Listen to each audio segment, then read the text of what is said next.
What's up, everybody? Welcome back to my Danganronpa Let's Play. In the last episode, we finished our second class trial, and now we're moving on to the next day, or at least right after it. So, yeah, let's see how everyone is doing. I know I shouldn't cry, but I've had enough. I can't take it anymore. Getting out of here anytime soon. It's impossible. I can't let myself think about how much I want to get out of here. If I keep thinking like that, I might decide to. No, don't do anything bad. Donuts. I need to eat some donuts. That'll cheer me up.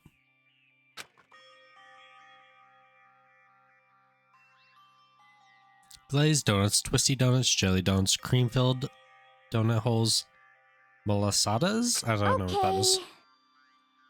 Oh god of donuts, I'm praying for a wonderful encounter.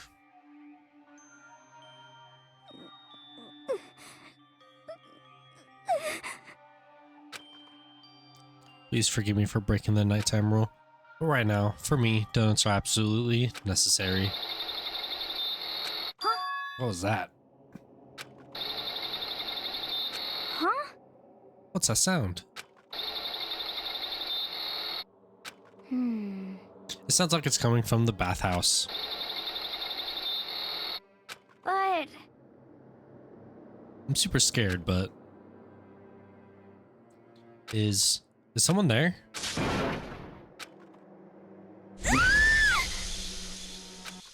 What is that? Chapter 3. A next generation legend. Stand tall, galactic hero. The morning after the conclusion of the second class trial.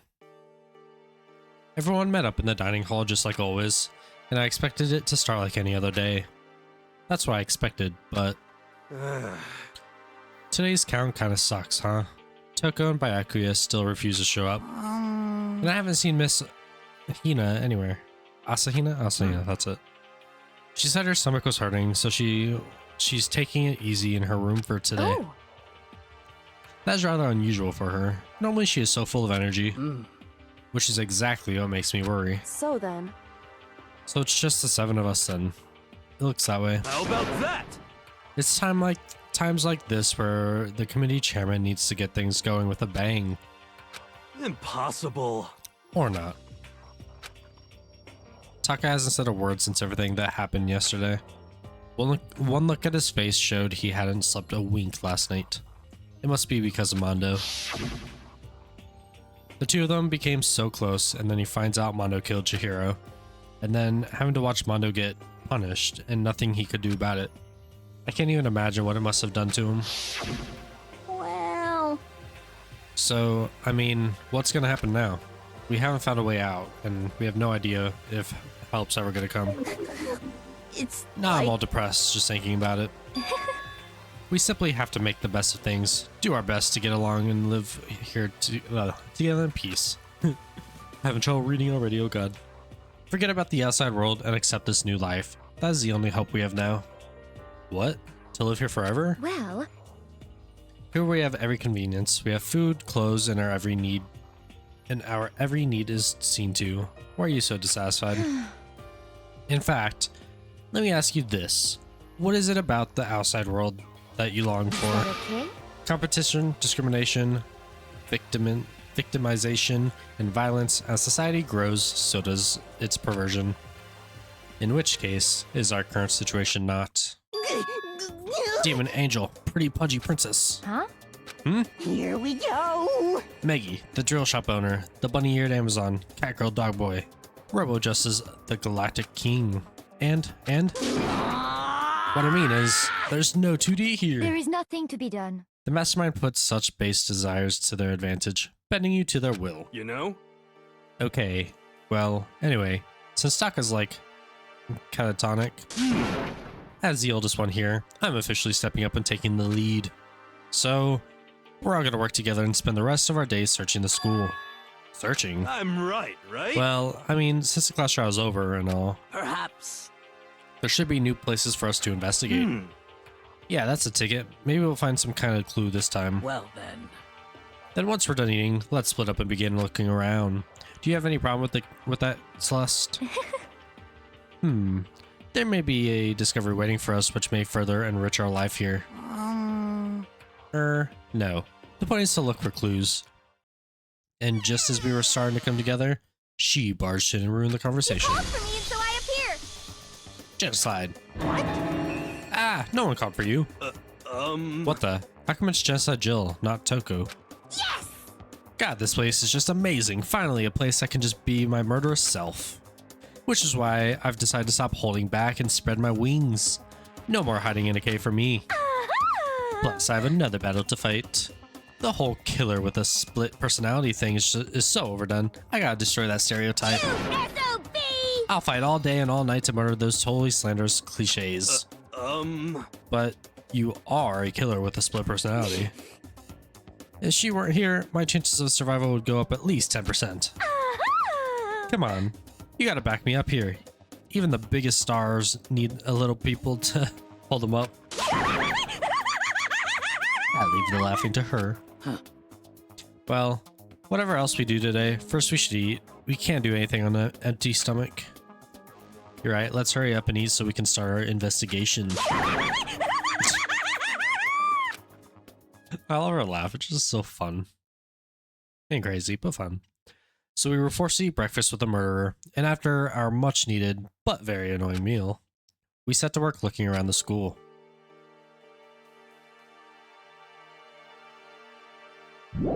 Alright, let's get out of here and see what opened up. I wonder if this has opened up yet. No, it has not. Probably going to be the last place. I also wonder if the, like, infirmary place is open now. I kind of want to check that real quick. I mean, I guess we got to pass that anyways to get to the next floor. And it's open. Ah, it's open. So I guess now we can get in here too.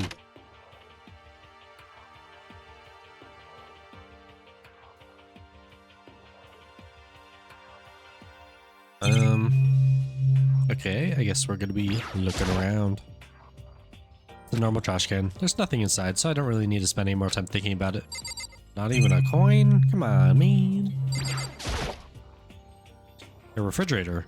They must use it to keep drugs and stuff cold. And we got a coin. We got 215, so you do get 100 after each trial then. Alright, let's see if the third floor is open. I believe it should be. Could it be? Nothing's changed on this floor. The only difference is the gate blocking the stairs leading up to the third floor is gone. I guess that's where they want us to head next. I wonder what kind of crazy stuff is up there. Alright. Wait, where is it? Right over here.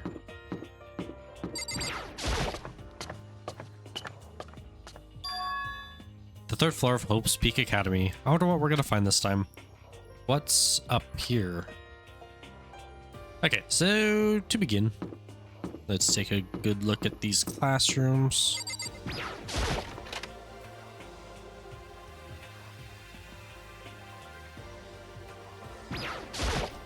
So in the end, The windows up here are also barred with metal plates. Not surprising, I suppose. So escape still looks impossible. But I better check all the other metal plates again, just to be sure. Okay, so nothing really in here then. Let me just check this real quick to see if there's a coin. Okay, so nothing in here. Is there anyone in the next classroom?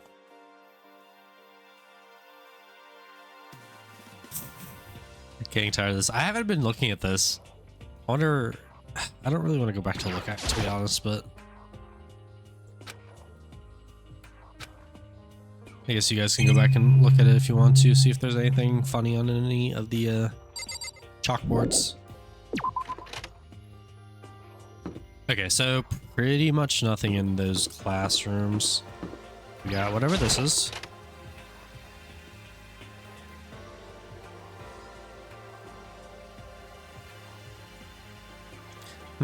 So this Let's is see. a recreation room, a place for students to come and relax. I never would have imagined a school having a place like this. Well, no normal school would. It has Othello, hello, I don't know, shogi, even the dartboard and a pool table. And look at this. They have even provided us with a remarkable number of magazines. Isn't it wonderful? Those will certainly be helpful in keeping our boredom at bay. Listen up! Ring, ring, ring. Hello there. Allow me to expound. We've got fashion, motorcycles, martial arts, video games, baseball, science, and all kinds of magazines. Oh, but nothing dirty. This is a school after all. If you need a quick fix, check out the swimming in mags. So then, And I just click that. And will you be adding to our collection as new issues come out? Sorry, no can do. Even if I wanted to, right now magazines are kinda what? Watch out! Oops. Nothing. Never mind. No. Anyway, that's it for my expoundation. Hello. What he just said. I know, right? It bothers me too. most unfortunate. Life here would be that much nicer if he could add some new issues once in a while. How disappointing. Really? Okay, so let's just check everything. There's even a dartboard. Did Monokuma put this here, or was it always part of the school?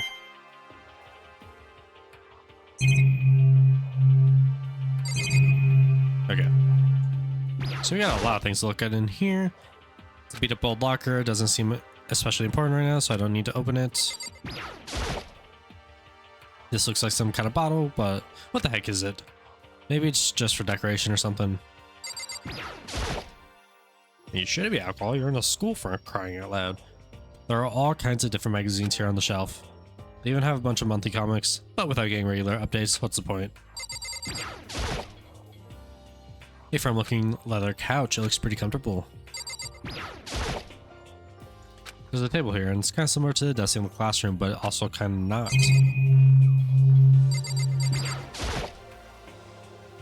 There's a copy of whatever that game is here. I'm pretty bad at it though.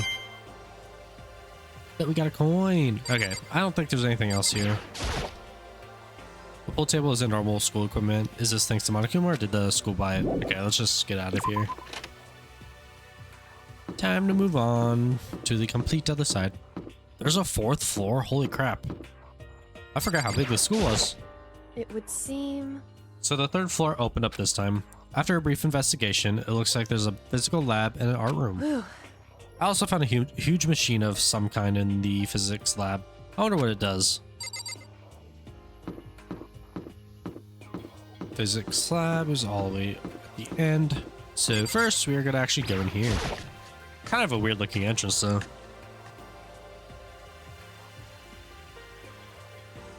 At first glance, this looks like any normal art room, but something about it seems off, or multiple something.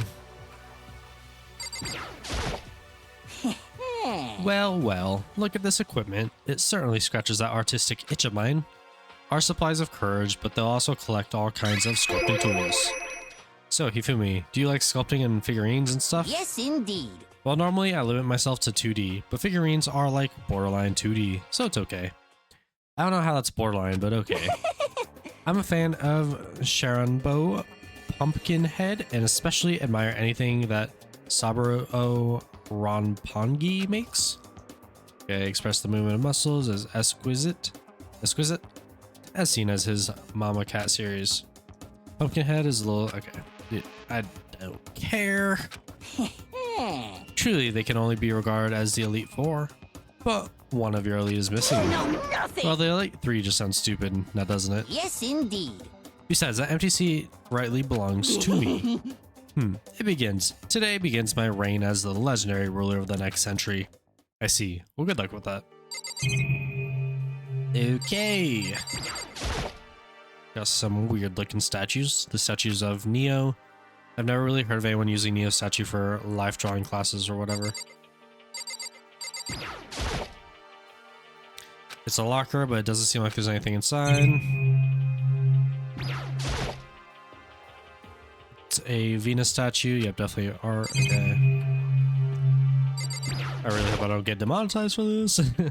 There are paintings lining up the walls. Is it really art? Just looks like a bunch of crappy graffiti to me. I mean, it looks like a bunch of just random art picture things people have drawn up. Is this a statue of Monokuma? Who would ever want to make something like this? Still, the quality is surprising. Okay, and then is this that back room, or is this leaving? Okay, it's the back room. This is the repository that attached to the art room. It's used to store different artsy things. Okay, we're gonna get that picture last. It looks kind of weird. Hey Dolly, then let's use it to move all these statues around. There are wooden mounts hanging on the wall. If I had to guess, I'd say they use them for making sculptures. Okay, and finally, we kind of got this weird looking picture here. Let's see what it is. There's something on the floor. It looks like a picture, but as I stretch my hand to pick it up, almost as if on my own, my hand froze. Huh? What I saw in that picture was Chihiro, Leon, and Mondo, and they were smiling. What is this? Questions started racing through my head, one after the other. Why is it only these two people? What are they doing together? How come they're smiling like that? When was it taken? Who took it? Where was the camera they used? How did they get it developed? And in the picture of the window in the classroom, there's no metal plates covering it. Which must mean wherever this picture was taken, it wasn't here at Hope's Peak. But there was no time to find an answer. All the questions floating around in my head were quickly drowned out by...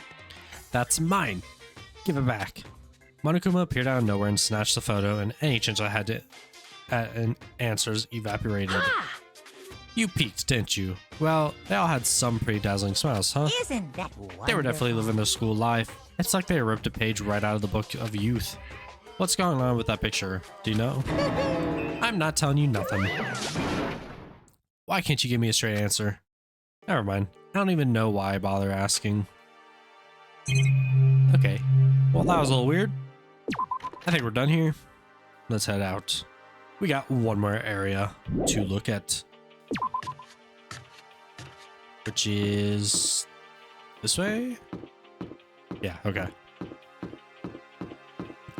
And just to be certain, it is closed. Okay. Didn't think it was going to be open, just wanted to give it a little look. Okay, yeah, we got this left. And then probably meet up with everyone if I had to guess. This is the physics lab. It's less likely a classroom, or it's less like a classroom and more like some kind of research institute.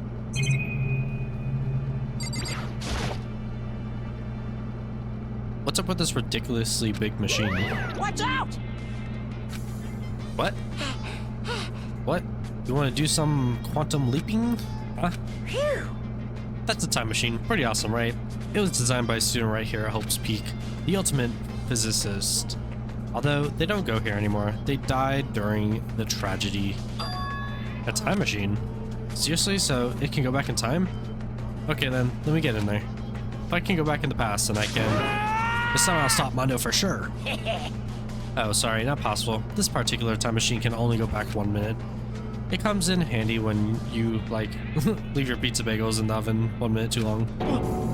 1 minute? What? You sound disappointed. But actually, I was lying about the whole thing anyways. There's no such thing as time machines. What? Hey, Honestly, it's just an air purifier. Air purifier. in other words, It can produce clean air no matter where you're at. With that thing, you could even live on Mars. And what's with the discombobulating gravity and deadly low temperature, you probably don't want to live on Mars. you guys? Anyway, this machine is the reason you guys all have this delicious air. So don't go messing with it. You break it, it's your butt. This huge thing is just an air purifier. And more than that. To go out of your way to say something you know will hurt someone who's already suffering. God damn you. Alright. Couple more things to look at here. They must use these for physics experiments and stuff. There's materials, polys, steel plates, magnets, and all kinds of stuff I don't even recognize. Okay, I think they're... Oh no, that's a camera. Okay.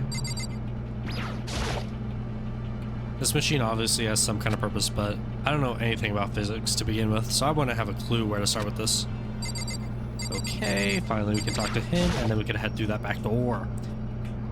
Hey Taka, don't you think this place is like some kind of research institute? Still no reaction. I mean, he was just talking though.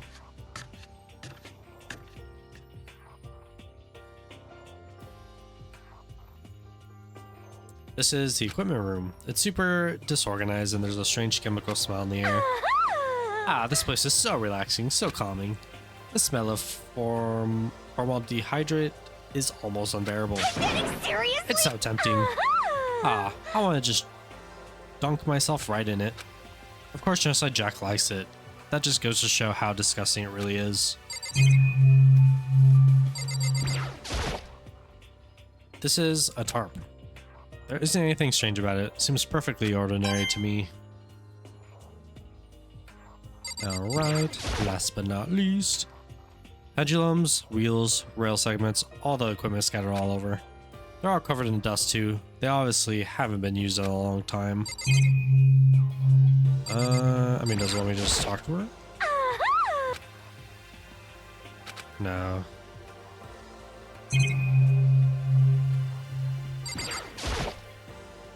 There's a bunch of files here, probably old lab files and... Okay. Did I miss something?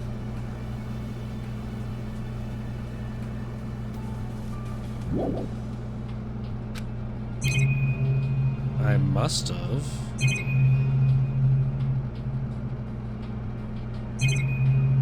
Okay, we got this camera. Oh, it's a digital camera. It's got some kind of weird anime style design on it. It's kind of beat up, but it looks like it still turns on just fine. Yep, it still works. I should show the others later. I discovered lots of stuff, and it was all strange, but I don't know if any of it was an actual clue. Whoops. Where was I? I was getting more confused. Maybe I should head to the dining hall and talk about it with everyone else. Dude, I keep pressing circle now. I don't know what my problem is right now. Or today. When I got back to the dining hall, the first thing I noticed was... Hina! I tried to talk to her, but my voice was immediately drowned out by the others as they rushed into the dining hall. Hina. Huh? I thought she was sick or something. Everyone rushed past me and crowded around Hina. Being surrounded by everyone like that, Hina looked really uncomfortable. Hina. Are you really feeling better already? Yeah, I ate some donuts, and that really helped me a lot. You do love those donuts. But wasn't it your stomach that was hurting? Well... Well, my stomachache kind of made me hungry, so, you know. Haha. I guess my memory's kind of fuzzy lately. They say that a goldfish will eat however much food you give it, even if it's about to burst. Miss Hina is pretty much the same, it looks like. Just a second! That's rude, buddy. Hey, you of all people don't have any room to talk. Well. Anyway, I was worried about you. Sorry. Besides that, you... Huh? Geez, your knockers are huge. What the heck? Did you convince him to double up on milk production? Bastard! Stay away from her, fiend. Anyway, first things first, we should talk about what we found, right, Taka? Right. Alright, I don't think he's gonna talk, but let's just see. It's no use. Yeah, I figured. Oh, I just remembered. I saw Byakuya a little while ago. What? Where was he? What? You're kind of scaring me. Where was he? He was in the locker room. He had a huge stack of books he must have got from the library. No, no, no, no! So that's where he's hiding? I won't let him get away from me. Well, I guess I'm not talking to her. She just ran off. Is she okay? We should probably not concern ourselves with her. Correct. There was a rather remarkable physics lab on the 3rd floor. In the middle of the room, there was a machine bigger than anything I've ever seen before. Oh yeah, apparently it's an air purifier. Huh? What's something like that doing here? Or there? Is the device really that big? I really don't get it.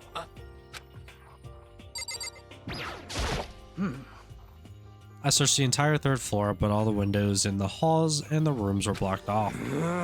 I wish they'd give give this a rest already for serious. Give me back my bright blue skies. Just forget about it. Impossible. You make it sound like I dropped a nickel or something. Just to be sure, I went from one end to the other, testing each metal plate, none of them budged. So in the end, It would seem escape via the third floor is impossible as we feared. I see. I'm waiting to Hina last, by the way.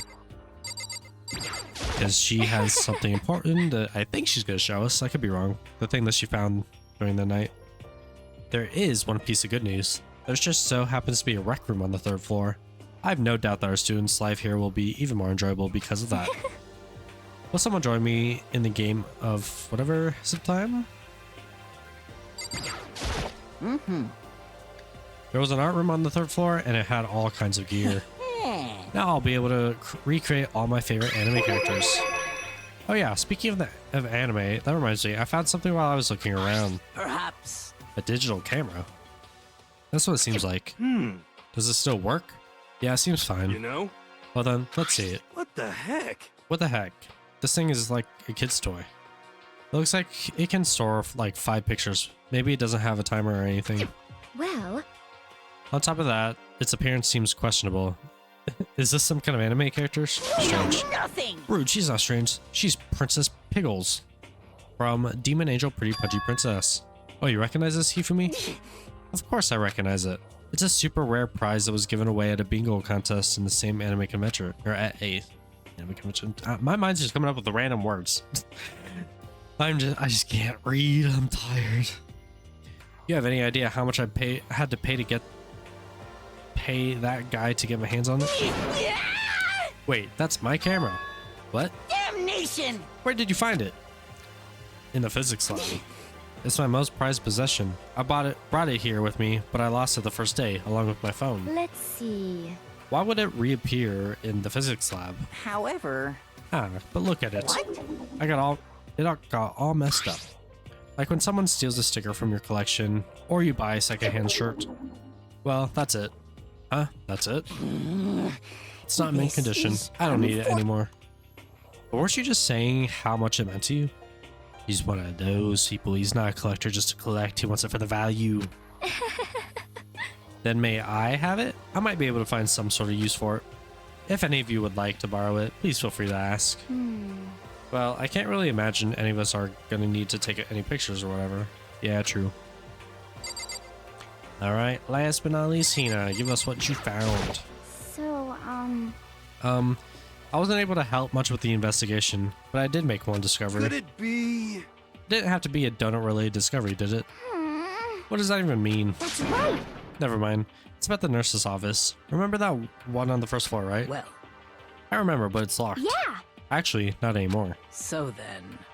Did you find any protein in there, or even vitamin supplements would be fine?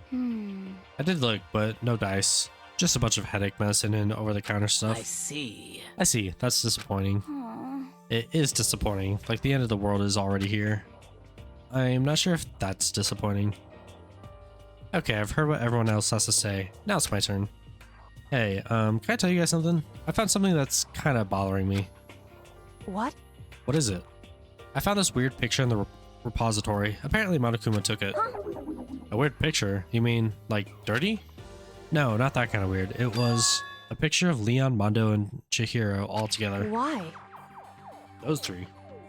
The three of them were laughing. Oh, It showed the three of them together, laughing. When could it have been taken? And there's more. In the picture, there weren't any metal sheets covering the windows. well then.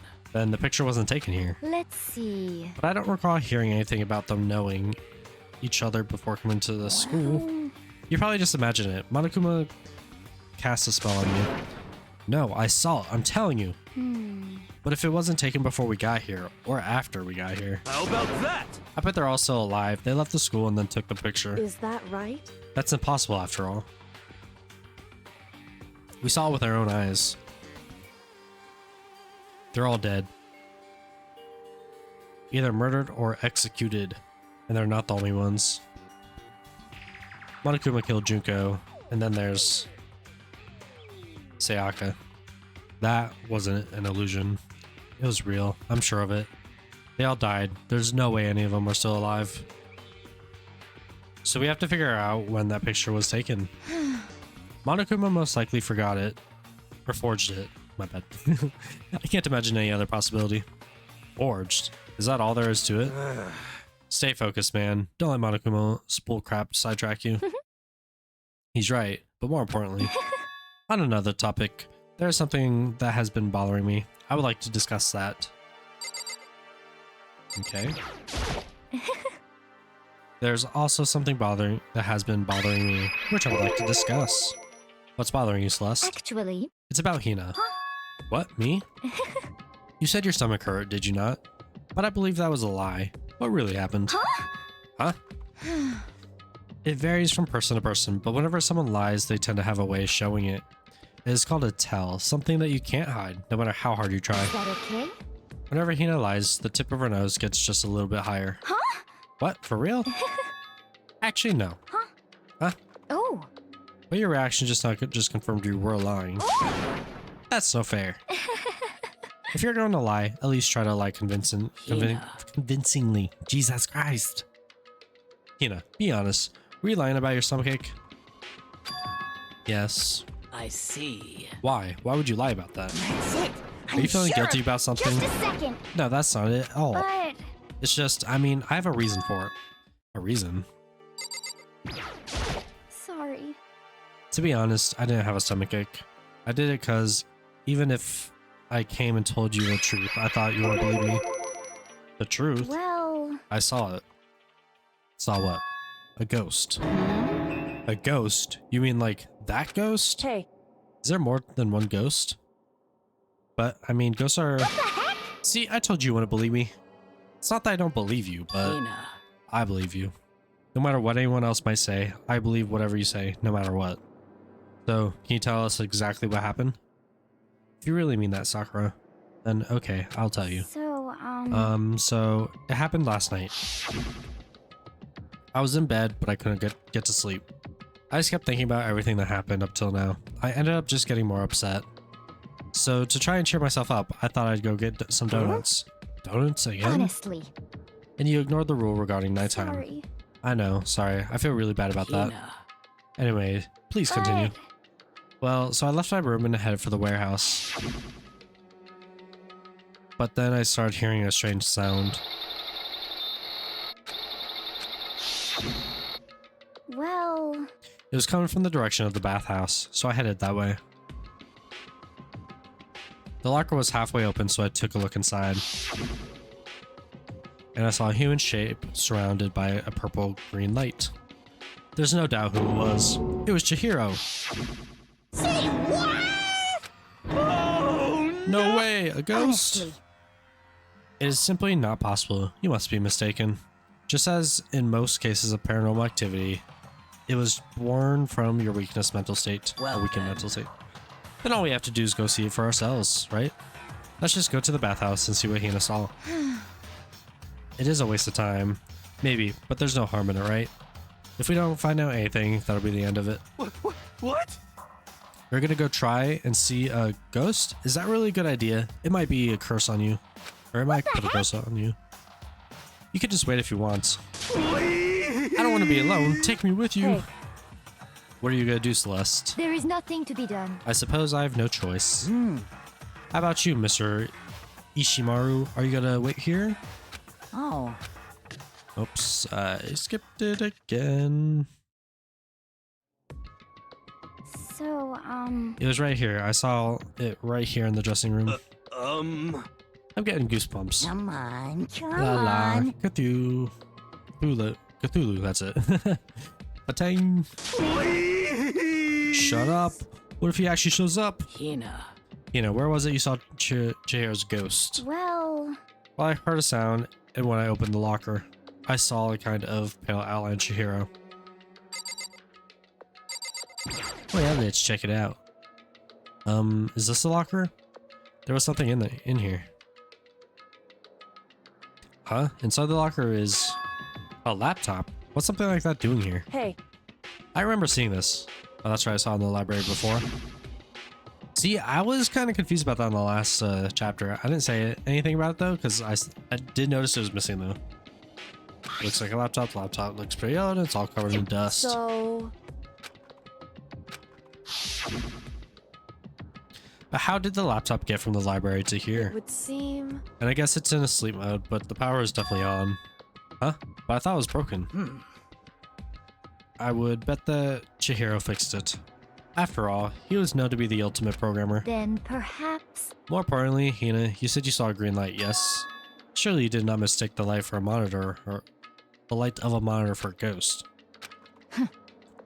I'm surprised you are able to dress yourself in the morning. Ah! Oh man, if I had the loves clueless girl attribute, I would have fallen in love with big time just now. I'm so glad I don't have it. Well, I didn't really expect to find a freaking laptop inside a freaking locker, okay? Hey, come on. It's okay, I mean anyone can make mistakes like that. As a matter of fact, one time I thought I spotted a gray alien, but it turned out to be a tadpole. What are you saying? Don't compare that. What happened to me to one of your stupid delusions. Don't be mean. I was just trying to make you feel better. What if I get all depressed forever now? But listen, isn't it really strange? What's this laptop doing in In here? other words, Maybe someone hid it here. But If that's the case, we found it pretty easy. wrong. Whoever put it here, I don't think they were trying to hide it from us. Huh? What do you mean? Hey, Haven't you noticed there's one big difference between this room and all the others? There's a difference? There's no surveillance cameras. yes, it's me. Precisely. There's no camera in here, which means this is the one spot where the mastermind is blind. So you're saying someone put the laptop here so the mastermind wouldn't know about it? It's true. And what Hina saw wasn't the ordinary glow of a computer screen. It was the figure of Chihiro shining pale green. Hey, I think it would be best if we investigate this laptop in a little more detail. Alright, let's get to it. Turn the laptop on. The display isn't on, but the laptop definitely has power. so then, So first of all, we have to wake it up. Right. I started hitting random buttons on the keyboard, and the display instantly began glowing pale and green. There were a bunch of different icons on the desktop. hey, There, the icon on the far left. What is it? It says alter ego. Alter ego literally means another self, I believe. In the field of artificial intelligence, it's not uncommon to create different aspects of a personality. You can consider it something like a pen name. Makoto. Could you let me see it, Makoto? With that, Kyoko moved between me and the computer. She moved the cursor over the alter ego icon, and when she double-clicked it, the screen suddenly went dark. And then a voice spoke to us. You really came. Master, you're here. Chihiro's face appeared, taking up the entire display. oh, It's a no! ghost! Buddha and sweet baby Jesus, save me! Calm down. Calm down, it's not a ghost. What? Huh? Then what is it? Anyway, I'm sure if we just talk to it, we'll find out. Kyoko began to type, hands blurring across the keyboard. What are you? And then... Hello, nice to meet you. I'm Chihiro Fujisaki. I always get so embarrassed to introduce myself. That voice, the tone, and everything. It's Chihiro. I knew it. Alter ego. I've heard about this kind of AI programs, but it's never seen one for myself. Crazy thing is, these things are probably like real now with the whole like character AI and all the different like open AI and DeepSeek and all that kind of stuff getting so good. AI program. That's right. That's how Chihiro earned his title of Ultimate Programmer. The AI lives in a computer by repeating different tasks. It gains knowledge and grows bit by bit. Apparently, Chihiro used a support vector machine and reinforced learning to develop it. Eventually, he came up with a breakthrough in artificial intelligence design. Support vector machine, reinforcement, learning. It's true. To put it simple, it's a learning method for computers. If you want to know more, just Google it, okay? In other words, But if this AI continues to grow, it will become more than just a piece of software to help people. Some say that an AI like this might someday replace people. And that is why it's called an alter ego. A fine choice then, I must say. It can create memories, have thoughts, and grow up. And process isn't much different from how humans work. If you were to raise your own AI that way, it would make perfect sense to refer to it as an alter ego. I see. A second personality, a second perfect personality that can never forget or grow old. That's what Chihiro created. That's alter ego. Kyoko, how do you know so much about this? Are you okay with this? Anyway, so he fixed the broken laptop and put his own program on there. That is what this means, yes? Then he brought the machine to the dressing room where the mastermind would not be able to see it. But you know, all this about master and whatnot. Yes, yes. I believe I'm on fire. Huh? I thought you were only into 2D. This is the most excellent 2D possible. Huh? But he's a guy and also a computer program. I feel Oh, as that if- aspect is no problem. I mean, That aspect? Anyway, Let's talk to him a little more. Kyoko typed away rhythmically. How much do you know about what's going on? Master. Master only gave me the general idea. Well, But I do know that things have become very grave. He found himself caught up in this without warning. Kyoko immediately shot out another question. Why are you here? that's right. Are you asking what Master had planned for me? Well, he wanted me to analyze the massive number of files stored on this laptop. I believe the files are related to the school, but the protection on them is surprisingly strong. So it's taken me a little longer than I thought. Master. But here's what Master must have been thinking. The fact that the files are protected so tightly means they must contain some important secrets. For example, perhaps the secret of the school. While I was busy struggling to make a sound, Kyoko pushed forward and asked her the next question. How much longer until everything's unlocked? That's right. It's gonna be a while, Leave it to me. but I'm definitely gonna do it, so you can just leave it to me. I see. So because of how long it would take, he designed an alter ego to handle the workload. Smart. It also means that the work remains uninterrupted even after his death. Once again, Kyoko typed quickly. Keep it up, but be careful not to let the mastermind notice you. That's right. Don't worry, I've got a secret plan already, just in case. Actually, I can see what's going on using my built-in webcam, so if anyone suspicious shows up, I'll just scream for help really loud. It's a pretty basic plan, I have to say. Yes, indeed. That is fine during the day, but imagine nighttime is concerned. Huh? Why? Are you okay with this? I've forgotten. All our rooms are completely soundproof. Once we close our doors, he can scream as loud as he wants, but we won't hear a thing. Okay then, how about once it's nighttime, we take turns guarding the dressing room? However, There's a good chance the mastermind would notice us all going in and out of the dressing room like that. Then what can we do? so then, Once nighttime comes, I'll leave the door to my room open. Then there's no way I can miss Alter Ego What? yelling. If you leave your door open all night, it's then true. there's a chance I may become a victim myself, I know. However, But I'm not as weak as you may think. I wouldn't go down without a fight, I assure you. There was an undeniable strength in her voice when she said that. She was totally confident she would be okay. That confidence was something similar to Byakuya's tone, but at the same time different. Yeah, it had an entirely different feel, for sure.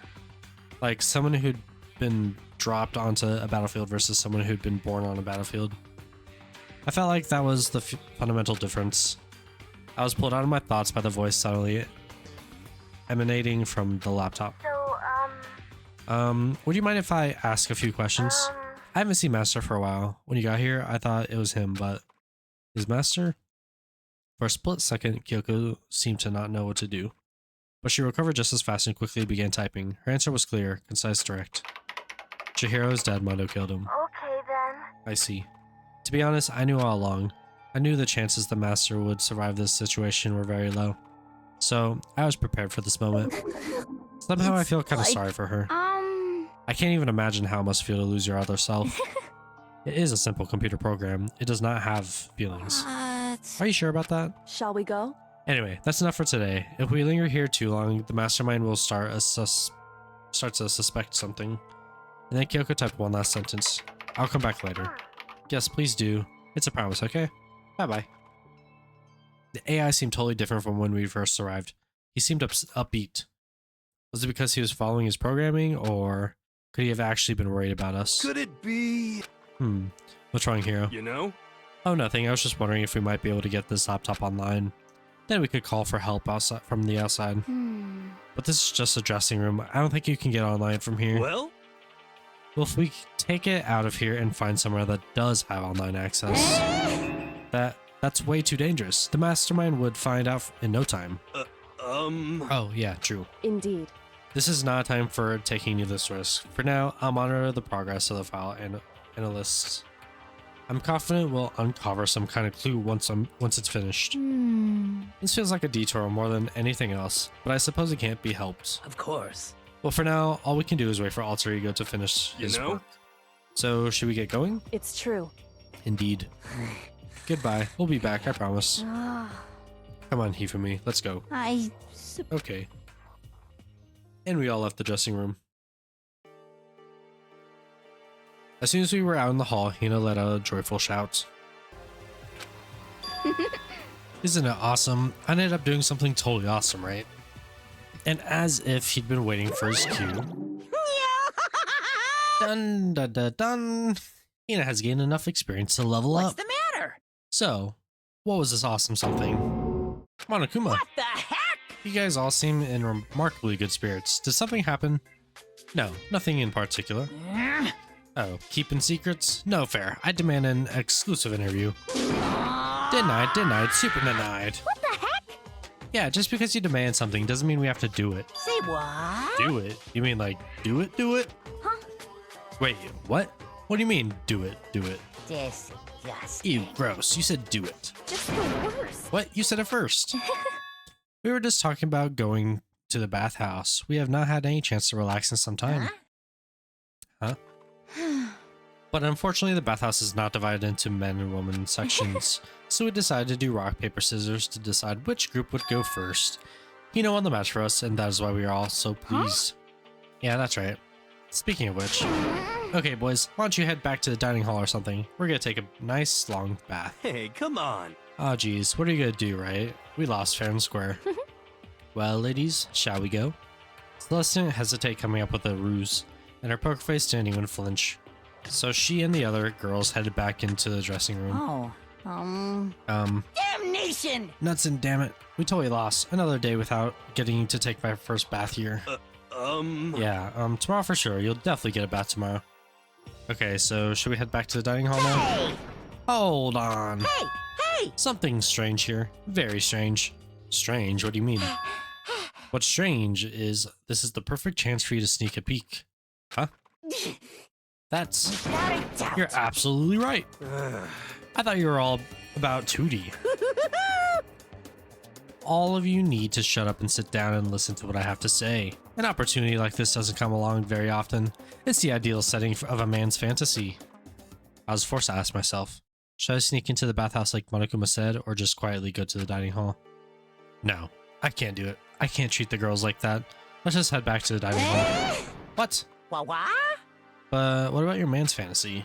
I'm not sure a real man's fantasy should be about spying on girls and stuff. It should be more about your hopes and your dreams of adventures or whatever. But anyway, I'm not gonna spy on them. This is kind of depressing. I see. I can't even describe my bitter disappointment. That primo fan service could have been yours. We headed to the dining hall, leaving Monokuma standing there alone.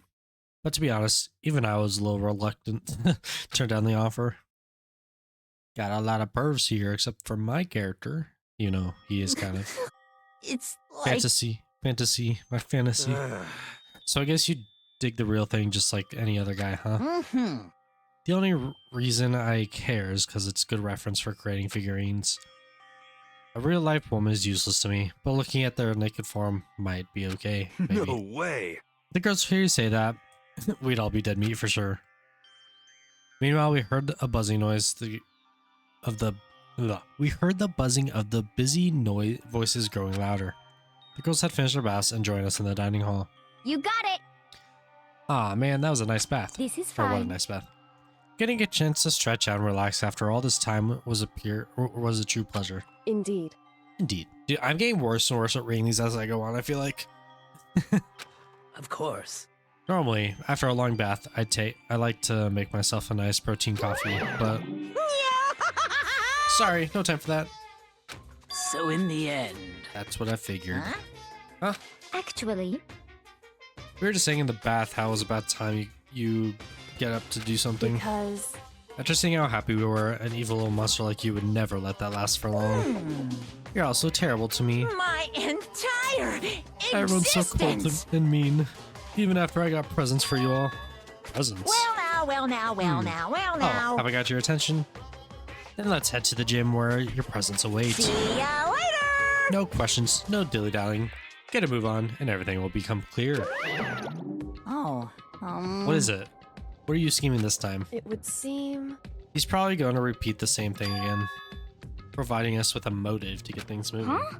Again? I don't want to. I don't want to do this anymore. Me either. I'm like totally traumatized. However, It's okay, we have alter ego. I'm sure he'll find something that'll help us. So for now, correct. we have to just endure it. Come what may.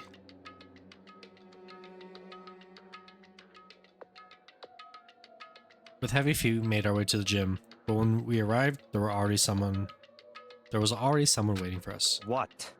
To be kept waiting by the likes of you. Rest assured, if we had access to firearms, you'd all be dead. Byakuya, did you get here early? Did you forget how to walk?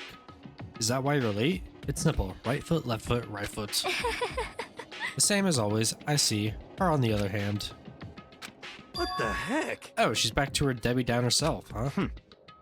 I heard what sounded like a sneeze and she was back to her old self. So now she goes from maniac to depressive whenever she sneezes. Seems kind of late to add that into the mix. what the heck? Why does everyone keep making fun of me? I hope you all win the lottery and get hit by a bus. Ah, So when you want to say something mean, then you can talk, huh? Well. Anyway, it looks like everyone's here. so then. Which means... Here he comes, he's back.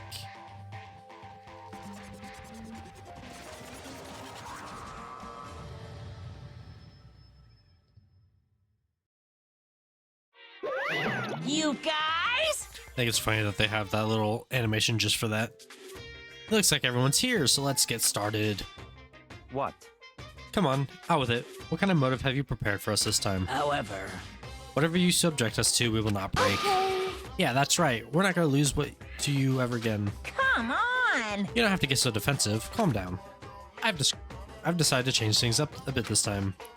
Up till now, I've been busy with the whoosh of the north wind to get you all moving. And sometimes you gotta use the sound of light to light a fire under someone's butt. Without further ado, I give you this! $10 million! That's a lot of money. I've prepared this graduation present for whichever lucky student makes it out of here alive. What do you think? It's 10 million bucks! 10 million smackaroos! It's like totally wowie, wow, wow, am I right? So that's the motive you prepared, is it? $10 million is... It's not nearly enough. It's true. When it comes to motives, money certainly is the gold standard, so to speak.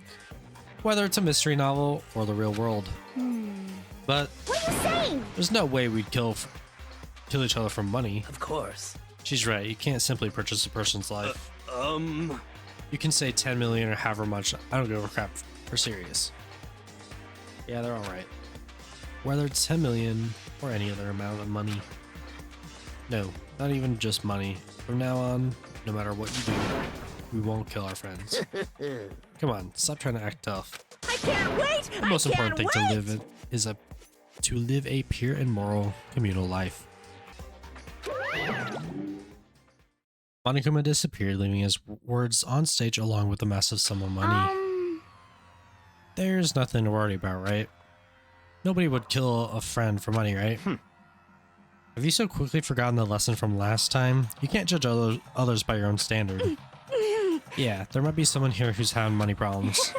Personally, I've earned over $1 million from my gambling efforts. My life is comfortable. I'm telling you! Ifumi, what about you? You know nothing! I'm a super popular content creator. I don't have any problem making enough to buy my comics and DVDs. Then, Hey, just stop. Pressing others about their personal finances is ugly. Ugly? Don't worry. Either way, whatever's gonna happen will happen without warning. That is the nature of this game.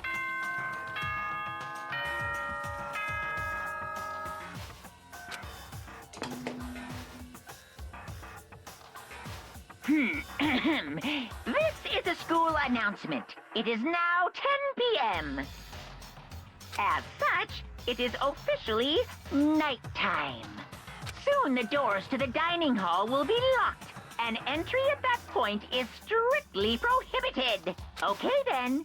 Sweet dreams, everyone. Good night. Sleep tight. Don't let the bed bugs bite. I almost said that way too early. It's that time already, huh? Hey, Before we separate, let me remind you. Starting tonight, I'll be leaving my room door open to make sure nothing happens to Alter Ego. But just because my door's open, don't assume that will make me an easy target, because or the predator may suddenly find itself the prey. Her voice was calm and composed, but it was clear she meant what she said. You know? Okay, let's everyone just head back to our rooms. How about that? And don't think about that whole money thing, got it? Good. Let's break. How was that? Pretty good, right, Taka? Right. As soon as I was back in my room, I crawled into bed. Money, there's no way that's gonna get anyone to kill anyone else. I told myself that, but deep in my heart, I was still troubled. After all, I thought the same thing last time, but having our secrets revealed, even if the reason for it seems completely nonsensical, a murder can still happen. That's the lesson we learned. But this time it's different. I'm sure of it. Because the program Chihiro left behind Alter Ego, we finally have some small hope to grasp onto. As long as we have that, then I'm sure. I'm just gonna let this play out. I'm not gonna read through all of it.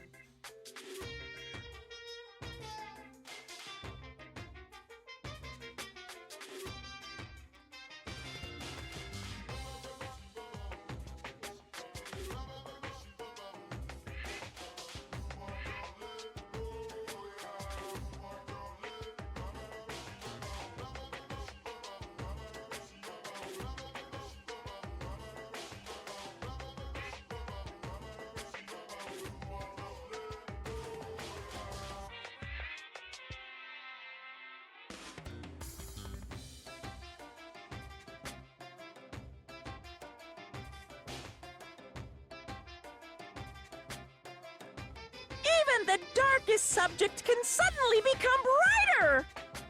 Our dreams are expanding, ding ding!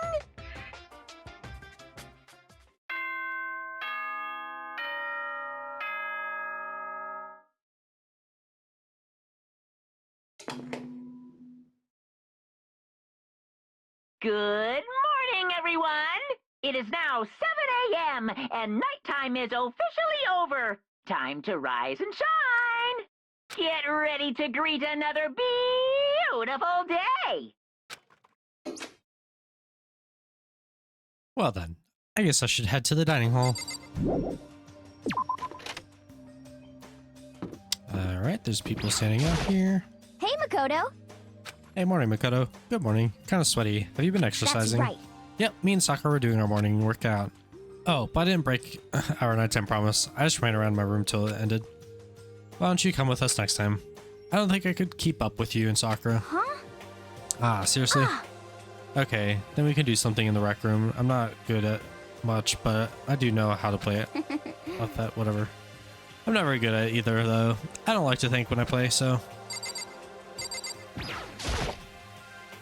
Good morning, Sakura. Did you just wake up? Yeah. Waking up for our breakfast meeting is fine, of course, but getting up a little early is better. You can exercise in your room till nighttime ends. A good meal after waking up is a sweat is divine. Working up a sweat. Bleh.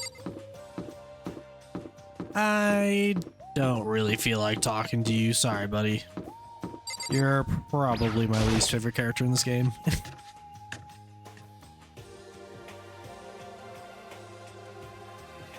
Could it be? So the people here today are the same as yesterday, just us 7. Byakuya and Toko are a lost cause, but looks like Taka's decided to stop coming for good too. It's like he's just given up. For people wound as tight as he is, when you snap hard. I wish there was some way to make him feel better.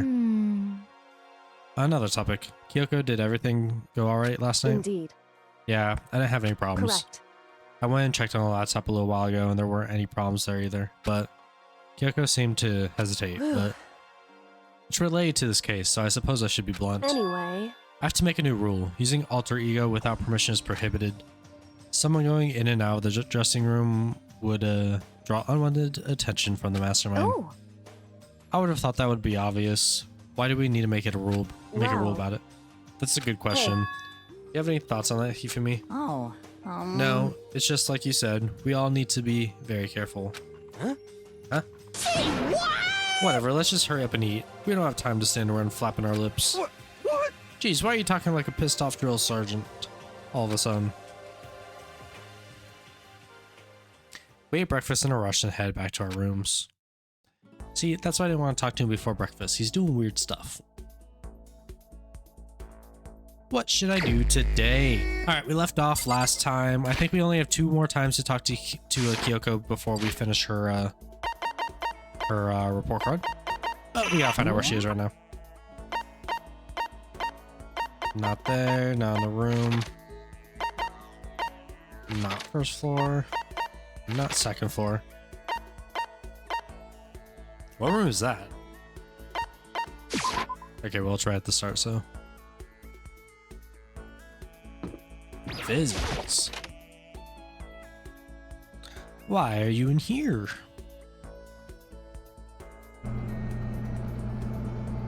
Is she not in here? Oh, she's hiding. What are you doing over there? whew. I have to put all my energy into watching out for myself. I don't have time to worry about anyone else. Let's spend some time. Correct. You want to spend time with me? However, I don't have anything to say. Are you okay with that? Spend some time with Kyoko in silence. Kyoko and I grew a little closer today. Would you like to give? No, not really. And then I believe this next one should be the final one. And then I'm not sure who I'm going to do next, to be honest. Maybe go for a guy this time. I might do Byakuya, just for fun.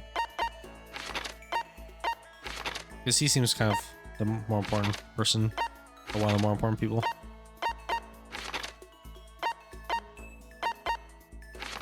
Where is everyone?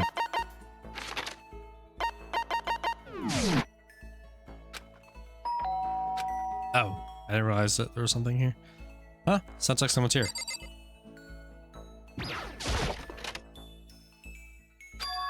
Taka. Is it true? Can I really see Chihiro? Huh? You must mean alter ego. He's still alive? No, not quite. Let me see. I want to talk to him. Taka. The way he is now, there's no way I can explain what's going on to him. Kyoko said that we're not allowed to use alter ego, but even so, I can't just leave him here like this. Okay, why don't we get going? Hopefully they don't get mad at me. I guess I'll just talk to him right now. just a second. Where are you going? Huh? Hey, It's probably best if you don't drag him around with you too much, given his current condition. Kyoko, look at Taka standing behind me. Yeah, I know that. But I was getting kind of hungry. I thought we could head to the dining hall or warehouse or something. correct. Well then, I guess that's okay. I thought I saw a brief flicker of doubt, but maybe it was just my imagination. No, are we lying to her?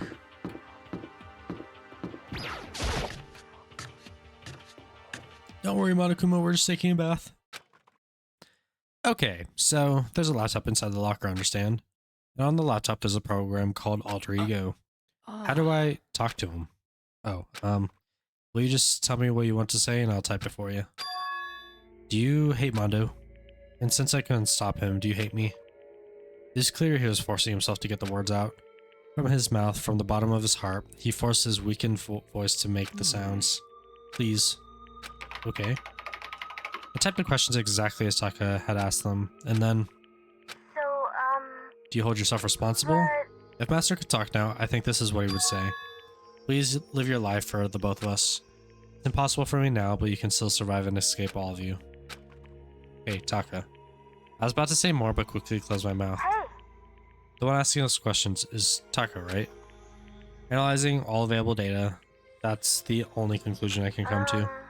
Master told me how close Taka and Mondo had become, so that must be why he feels responsible. The screen suddenly went dark, and what appeared next Stop was... fucking around. You're not letting yourself get crushed under the weight of that responsibility, are you? Yo. A man's whole worth as much as the load he can carry. You get it, right, bro? Hell, what am I saying? Of course you do. That's... So, I'm sorry if I startled you. That was my attempt at simulation, using the data about Mondo that Master had given me. I figured if Taka was depressed, that's the kind of thing Mondo would have said to him. Yo. So you're just gonna stand there, huh? Just wait for things to get better? Just take your time and get all depressed. Take the time and indulge your regrets. You might even start walking again without realizing it. Sure, that kind of mediocre thinking might work for some people. What if I said it with that kind of condescending tone? Hahaha. Taka? It's starting to sink in. The way a bucket of water sinks into a bone-dry sponge. Huh? Those words, deep within my heart. They're inside me. Taka? Who the fudge is Taka? Your eyes. You. Hey, don't worry about it. Guess I kind of caused the scene, huh? Shoot, man. And your voice. Yeah. I'm a new me. I'm totally stuffed with fighting spirit now. You dumb butt. Okay. Taka, just calm down. What? I am calm. And don't call me Taka. That's not my name anymore. I'm me. I am me. Taka let out a bone-chilling howl and ran out of the room. Hey, Taka, hold on. And I took off after him. But someone stood in my way. As if tagging Taka out, she walked briskly into the Just a dressing room. second. What do you think you're doing? Kyoko. Oh, no. See, this is Enough just... already. Don't go around doing whatever you feel like. It causes problems. And not just for me, for everyone. Sorry. Correct. If you're really sorry, you'll get out of here. Now. Okay. Bro, is she not gonna talk to me now? Am I not gonna be able to finish her thing? Finally, I headed back to my room, embarrassed and sullen. Dude, I don't think I'm gonna be able to finish it now, because she's mad at me. But still, what's with Taka's sudden freak out? I'm seriously worried about him.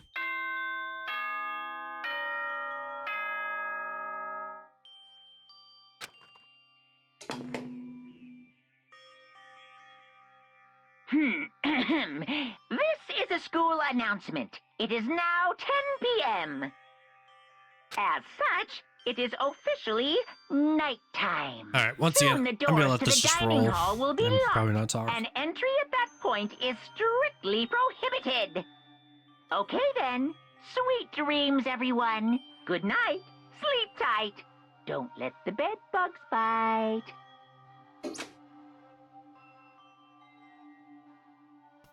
It's nighttime already. I guess I'll have to wait till tomorrow and figure out Taka's whole thing. For now, time for sleep. So that's two people that have like completely changed their personalities.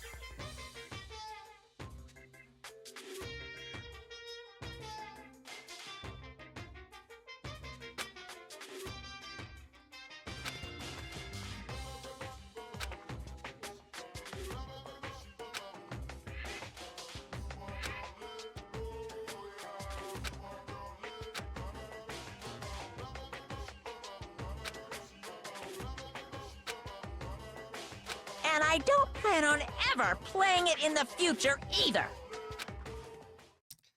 That's a crazy thing to do. Just watch and strategize and never play.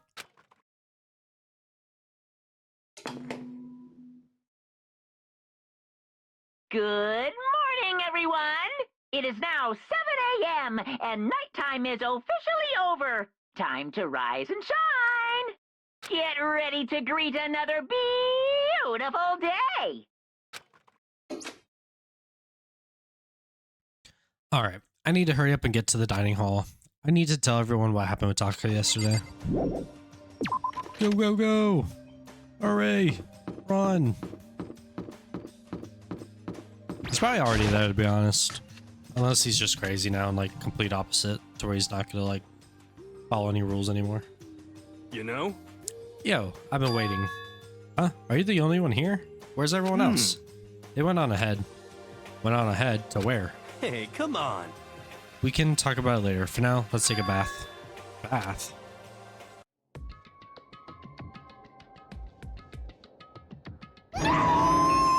Someone help! Ifumi, what's going on? Makoto, save me! I never asked you for anything, but I'm asking now. What happened? She's trying to kill me. Ifumi pointed at Kyoko. Huh? Kyoko's trying to kill you? Whew. I never said I was going to kill him. I simply asked him a question. I'd like to know why he made the same mistake twice. The same mistake? What did he do? So, He snuck into the dressing room in the middle of the night and accessed Alter Ego without permission. And when I caught him last night, he was hugging the laptop and breathing strangely. What were you doing? whew. I thought I made myself clear yesterday, but since being subtle Listen to me. didn't work, subtle, I suppose I'll have to clarify myself further. Please don't kill me. Wrong. I'm not going to kill you, merely instruct you. How very. What? I just want to hear him explain himself. Hifumi, could you tell me what happened? Well, Well, I was just talking, However, which was prohibited, was it not? I mean, you see, talking to her was just so much fun, and I just... Oh, okay, time out. I can't even believe what I'm about to ask it, but... Hifumi, you're not gonna tell us you fell in love or something, right? Ha. That I, the cold-blooded killing machine of the underworld, would ever fall in love? That's... Well, Wait, no, it wait. would seem... Is this love? According to the spirits, I happened to do a psychic reading for a certain famous CEO once, and that guy was seriously head over heels for a mannequin. He had a wedding and everything. how about that? In your eyes just now, I saw the same look in his eyes. No, nothing! Shut up. She's not a mannequin. She's an angel. I feel And don't bother telling me angels exist. What we have can't be defined by your petty words. ah, Yeah, you're totally in love. So, how did things turn up like this? Well, at the beginning, I just wanted to hear her say master one more time.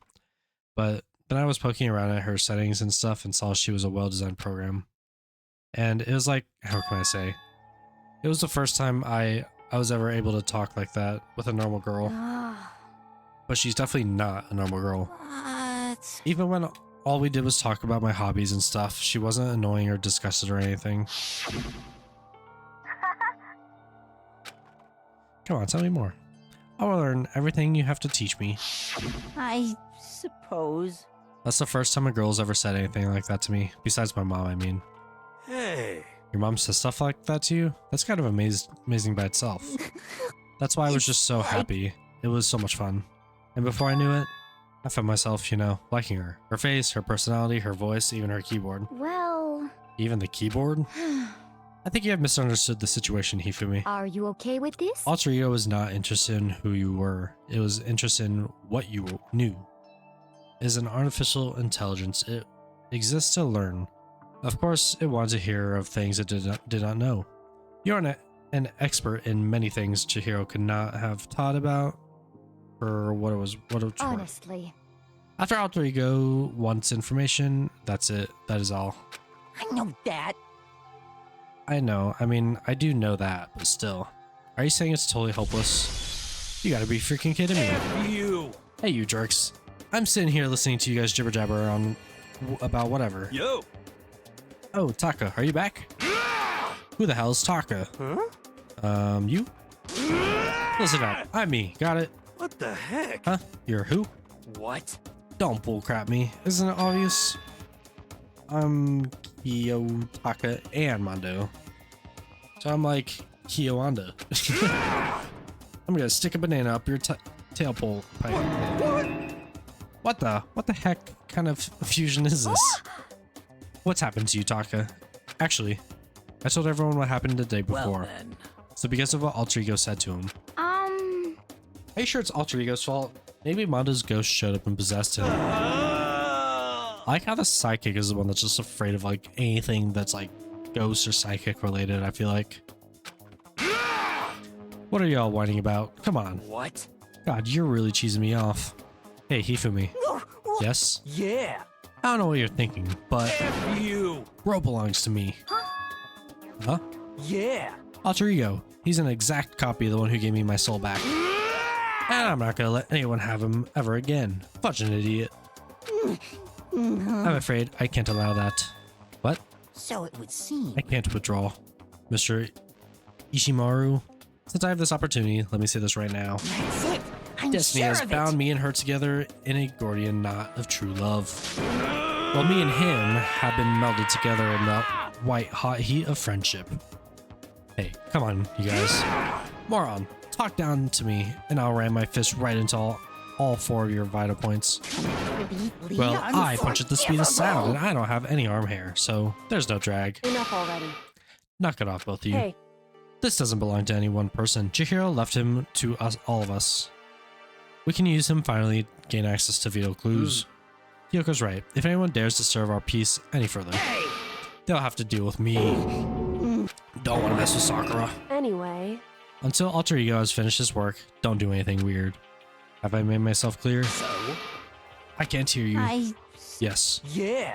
got it. so then, Okay then, let's get out of here. We can't afford to linger any longer. Hey. Are you sure it's okay to let them off with a warning? indeed. Yes, I have a plan. It'll be fine.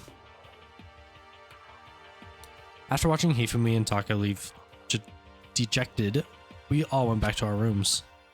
Do I get a free time? It's still morning, but because of everything that's happened, I'm tired already. Well, anyways, I just have to pull myself together. So what should I do with the rest of my day? Free time. I don't know why I keep pressing that. Okay, map. Looking for Kyoko. Hopefully she will actually talk to us. Right, she's probably up here, right? Yeah.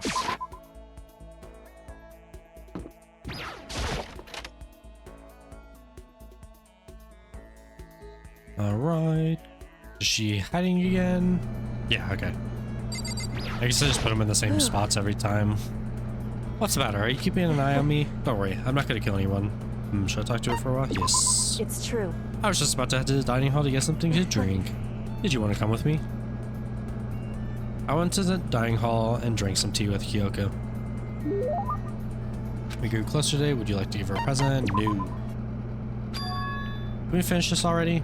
Huh? Finish? So, If we truly want to trust each other, we must truly know each other. That's what you believe, isn't it?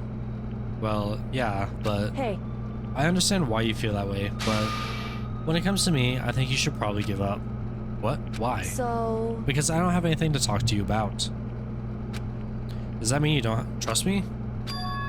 If you get too involved with someone, you're apt to lose any sense of good judgment. that's what we have to do. I learned that lesson myself all too well.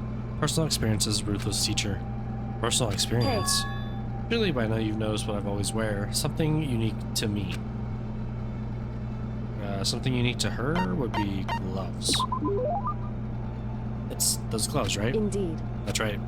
But why did you bring them up? Does that have something to do with getting involved like you mentioned? So, Simply put, there was a time when I grew attached to someone and I made a bad decision.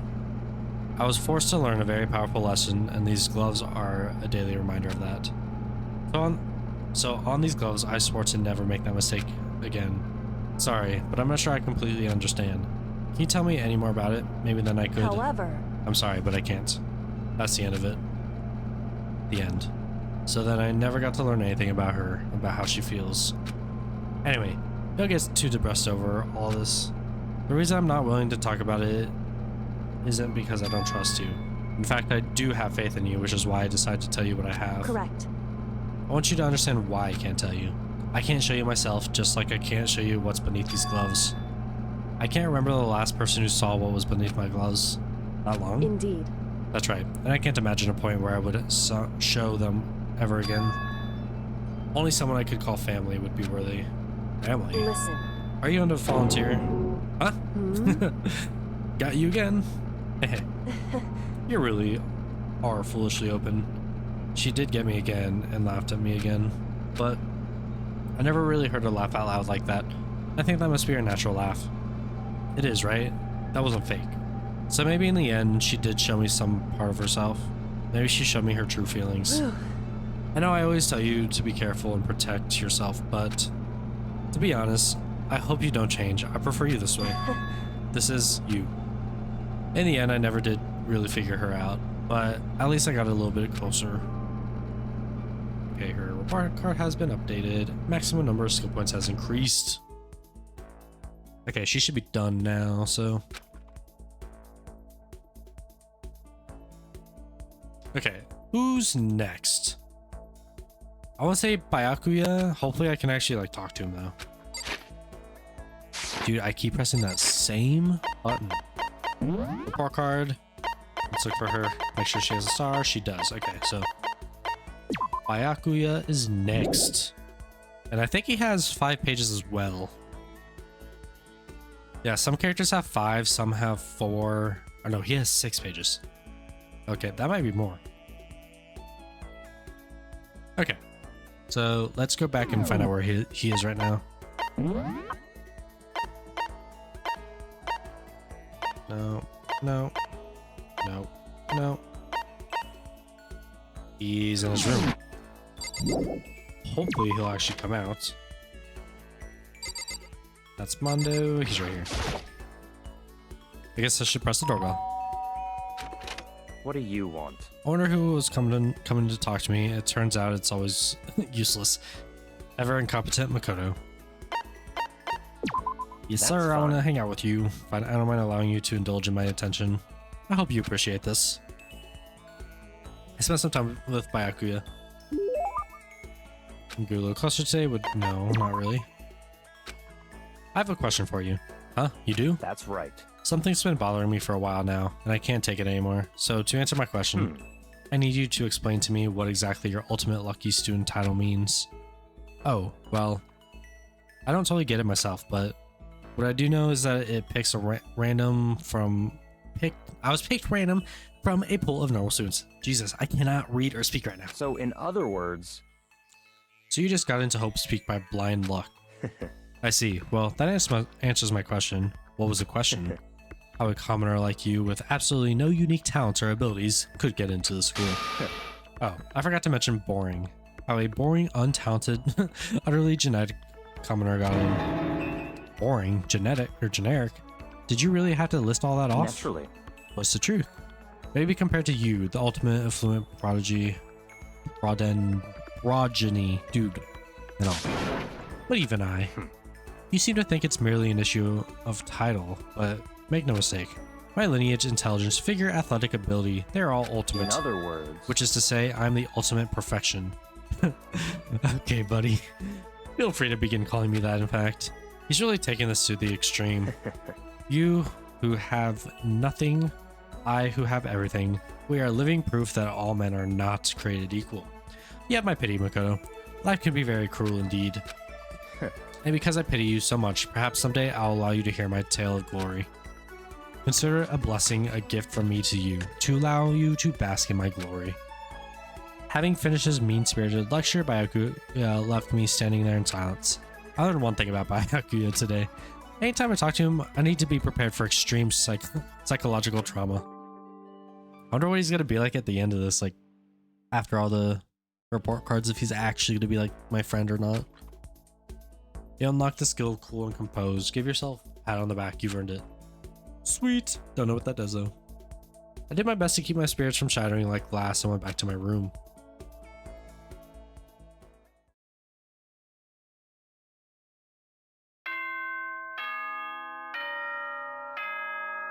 Okay, auto's on.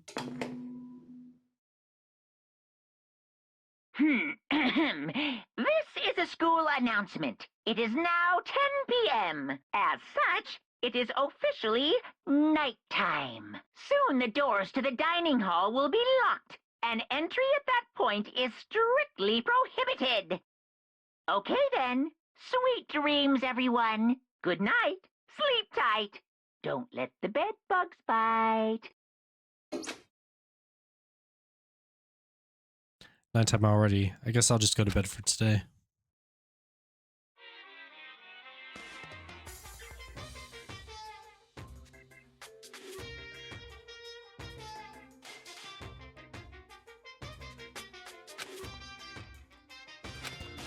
Once again!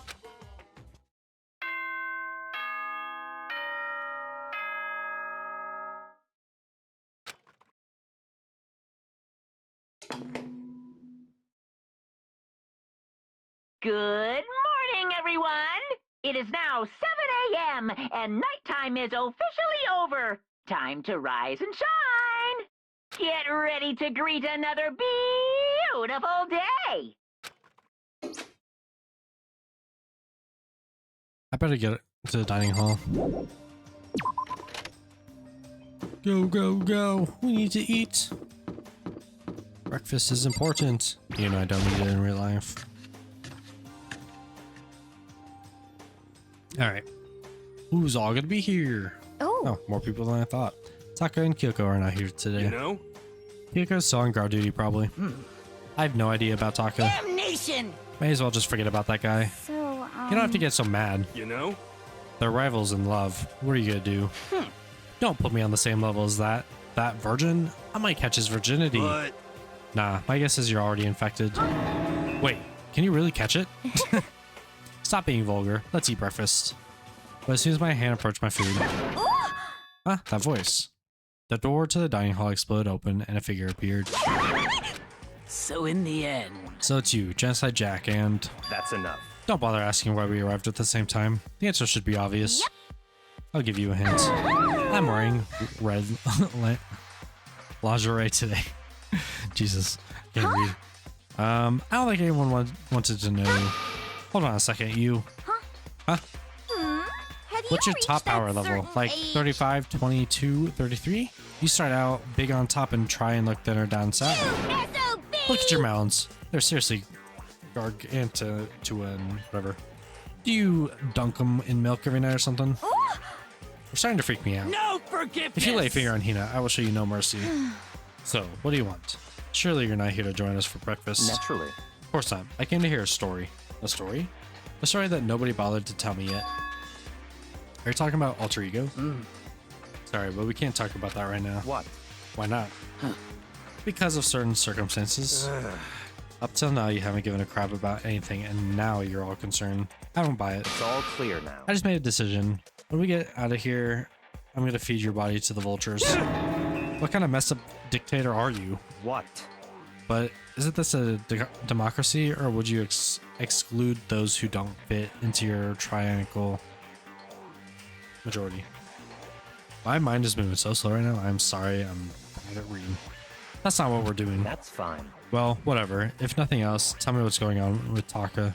When I saw him yesterday, I happened to know something seemed off, so I was curious. Indeed. Taka has become utterly useless. Celeste, you don't have to say it like that. I see. Did his spirits collapse or something? Was he unable to withstand this environment? Those men who clothe themselves in the cheap fabric of justice are often the first to fall. But perhaps that will make things all the more interesting. Interesting. Such ignorance. Let me leave you with a bit of advice. Don't come to rely on false camaraderie, or you'll reap its bitter reward. What the heck? That's why you came? To give us that amazing advice? It seems I'm unwelcome here. Then I will guarantee your desire and remove myself. Yes, yes. Yeah, let's get out of here. Stop talking. You don't need to come with me. Yep. You don't have to play hard to get master. You can just play hard. That doesn't make any sense. Mayako started to slowly back out of the room. He started picking up the speed and soon was sprinting out the dining hall. What? He ran away? So now he's running hard to get... I see. Wait. So at the end there, what was that all about? Just how Byakuya was like... Maybe he's like the mean guy who started acting different or getting all flustered when things change. Guess so. Those of us left the dining hall and finished our breakfast and then went back to our rooms.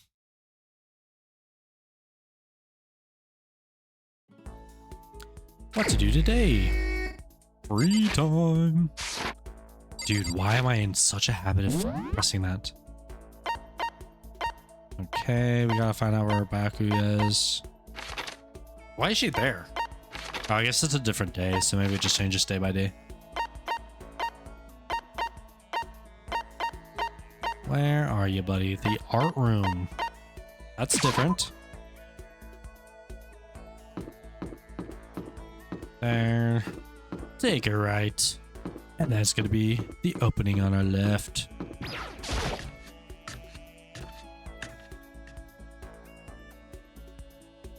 Hey buddy, I'm here to see you. Such ignorance. Let's go hang out. That's fine. Fine, I don't mind allowing you to indulge in my attention. I hope you appreciate this. Spend some time with him. Grew a little closer. No present for you. No present for you. Okay, I think this is the last free time.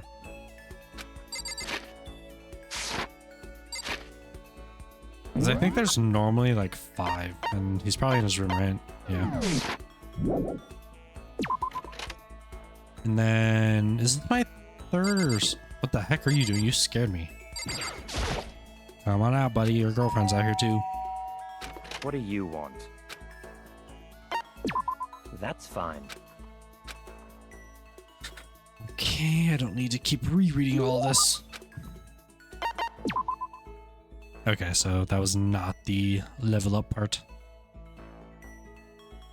We'll just have to do it in the next chapter. Huh? There's something by the door. Oh, piece of paper. There's a slip of paper on the floor by the door. I'd better check it out. Did I not click that? This is a piece of paper. It looks like someone must have slipped it under my door. Meet in the dining hall. The handwriting is really good. But I want to meet up. But to want to meet up so suddenly.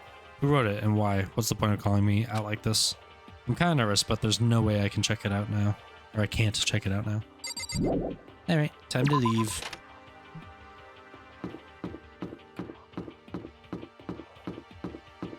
Did I just run from that starting area to here so many times? What? Yo, Makoto. Hero. Then the letter I found in my room. You know? Yep, I read it. Your handwriting is really nice. Well, I was always taught that if you had bad penmanship, a ghost would come and haunt you. Dude, I must be haunted in real life then. My handwriting is terrible. I can, like, barely read some of the stuff I write. Who taught you that? And why did you want to meet me here? Oh, I just did what Kyoko asked me. Kyoko? Actually. I'm just an errand boy on this. Anyway, what do you say to a late night bath session? Huh? You know? Okay, let's do it. No, I was totally lost. Hiro grabbed me by the shoulder and pulled me close and whispered into my ear. Serious? It's all an act, so the mastermind won't notice. Everyone's waiting in the bathhouse. What? Then did Alter Ego finish his search? You got it. Hiro, let's go take a dip together. I was probably louder than I needed to be, but me and Hiro hurried to that dressing room.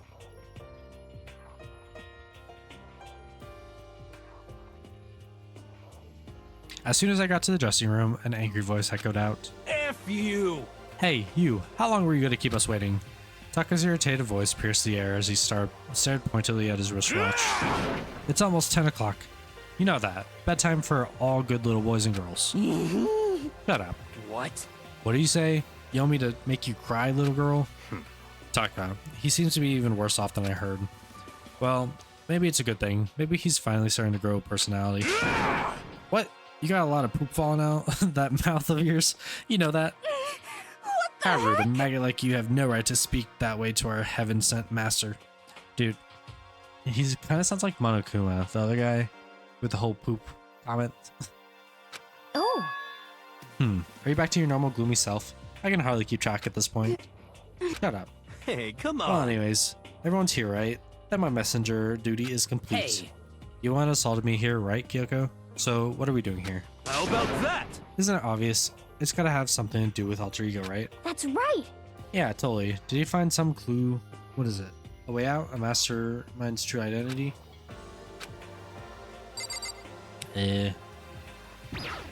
Choose hiding behind Byakuya. It's gone. Gone? I came here a little earlier to check up on things, and that's when I discovered. Alter Ego, the laptop has disappeared.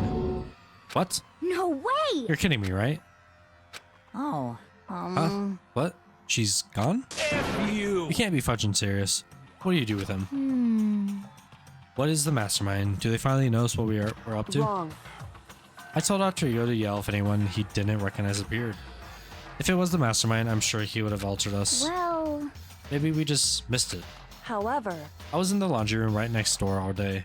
There's no way I could have heard it.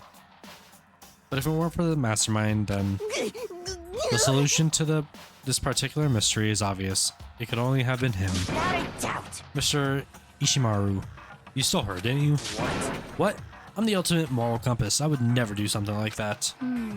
I don't think it counts when you say it by yourself like that. F you! You're the suspicious one here. You're nothing but a big, jiggling sack of fat. Shows what you know. This isn't my true form. I still have 3 more transformations left. Damnation! Wait, I mean, it wasn't me. Everyone knows you're the thief. Wrong, it's you. You're serious? Well, I'm sure it was one of you, so whoever did it, just hurry up and confess. Wrong. No, there's no way either one of them did it. Huh? Why not? So, I told Altrico to yell if Taka or Hifumi came into the dressing room. What? What? whew. This is a countermeasure against the clear danger that one of them might come for it. But I never heard any yell. Indeed. Exactly, which means it wasn't them. But... Then who was it? So that's it. The fundamental circumstances are becoming clear. If it wasn't the mastermind and it wasn't Taka or Hifumi, then quite simply, it was someone else. Interesting. Makoto, Celeste, Sakura, Hina, Toko, or myself. One of us must be the thief. That's terrible! Why would any of us steal Alter Ego? How about for a reason? There's a traitor among us. Huh? One of us is working for the mastermind as spy. And that's the one who stole Alter Ego. Can you deny the possibility? It can't be. I've actually been thinking for some time now that there might be a spy among us. The mastermind brought someone in to help keep things moving smoothly. A spy for the mastermind? A traitor? No, it's impossible. Something that horrible? There's no way. What? Why do you not speak? Are you struck silence by your inability to comprehend such a possibility? What? I don't care. I don't care who. Someone, anyone, save her. Please rescue her. I'm begging you. I just want to see her smiling face again. Damn it! Same here. How many times do they have to kill bro before they're happy? I'll beg. I'll scrape my head across the ground. Just please give him back. So, This is pretty messed up, but still, I think I kind of get how they feel. At the very least. I think Alter Ego is most likely still safe for the moment at least. Yes, If indeed. they wanted to destroy it, they wouldn't have taken it. They would have done it right here. I see. So you're saying whoever did this something else in mind for him? It has something else in mind for him. Jesus, can't read. Something else. Damn it! That doesn't matter. Nothing else matters. No matter what it takes, I'm gonna get him back. That's my promise as a man. I swear, I will save her! Using the power of love.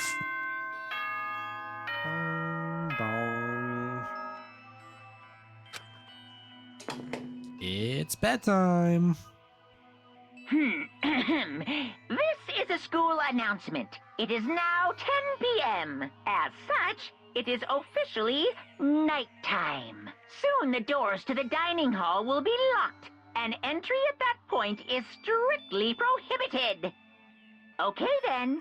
Sweet dreams, everyone. Good night. Sleep tight. Don't let the bed bugs bite.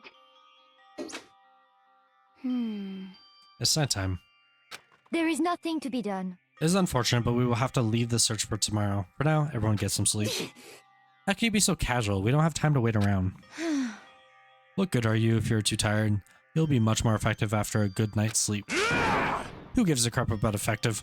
We're talking about our feelings here. Calm down. Anything we do at night brings a higher chance of the mastermind noticing us. Celeste is right. We should begin our investigation tomorrow morning. What do you think, Makoto? I agree with you. If we run around tonight in a panic, the mastermind is sure to notice and we won't get anything done. Taka, Hifumi, I know how you feel right now, but it's best if, just for tonight, you can try to endure it. This is fine. Okay, then let's part for today. We will begin our search for Alter Ego in the morning. And you shouldn't think about what I said. Or you should think about what I said. Someone may be very well spying for the mastermind. Who could it be? We know someone is. We don't know who. Put in the comments who you think. Alter Ego gone as quickly as he appeared. We'd finally discovered some small measure of hope, but even that was taken away from us, and we couldn't even put up a fight. We were given hope, and then when that hope was taken away, despair. It's just like what the mastermind is doing to us. Then, could it really be true? Whoever stole Alter Ego, could they really be working for the mastermind? If that's true. No, it can't be. There's no way. I didn't even realize I yelled that out loud. The scary thing isn't the idea of someone spying on us. What's really scary is the idea that we're starting to doubt each other again. That scares me more than anything. Damn it. I threw myself on the bed trying to shake off all those unsettling thoughts. Before long, I fell into a restless sleep. Alright, I'm just gonna let this kind of play out, but that's gonna do it for this episode. If you enjoyed, please feel free to leave a like, comment, and subscribe. Let me know in the comments who you think the next killer is gonna be. We will investigate in the next episode. Also, let me know who you think the spy is. Thank you for watching. Sometimes the murders that people forgive are way more abnormal than the ones they don't.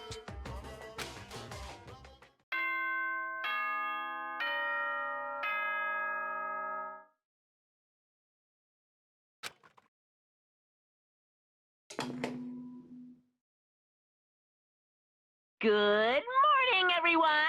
It is now 7 a.m. and nighttime is officially over. Time to rise and shine! Get ready to greet another beautiful day!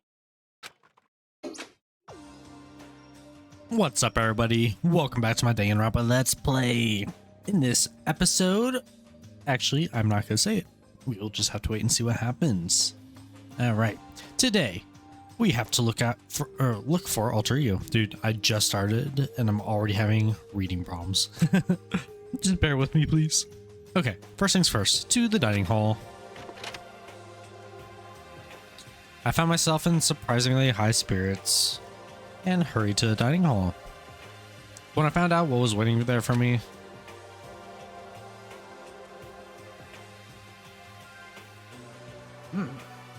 Is this it? What happened to the others? Aren't they coming?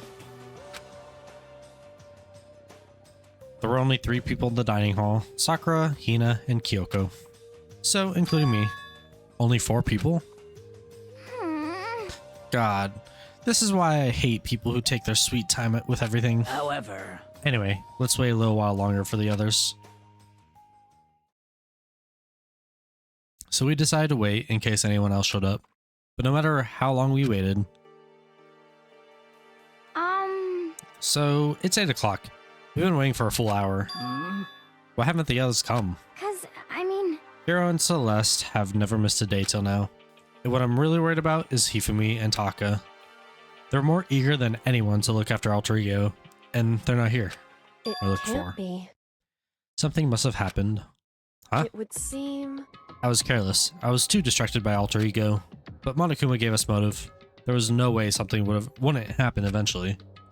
Monokuma's motive. $10 million!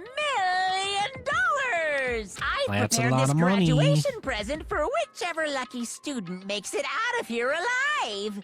What do you think? It's 10 million bucks! 10 million smackaroos! It's like totally wowie wow, am I right? Don't tell me someone did something for money.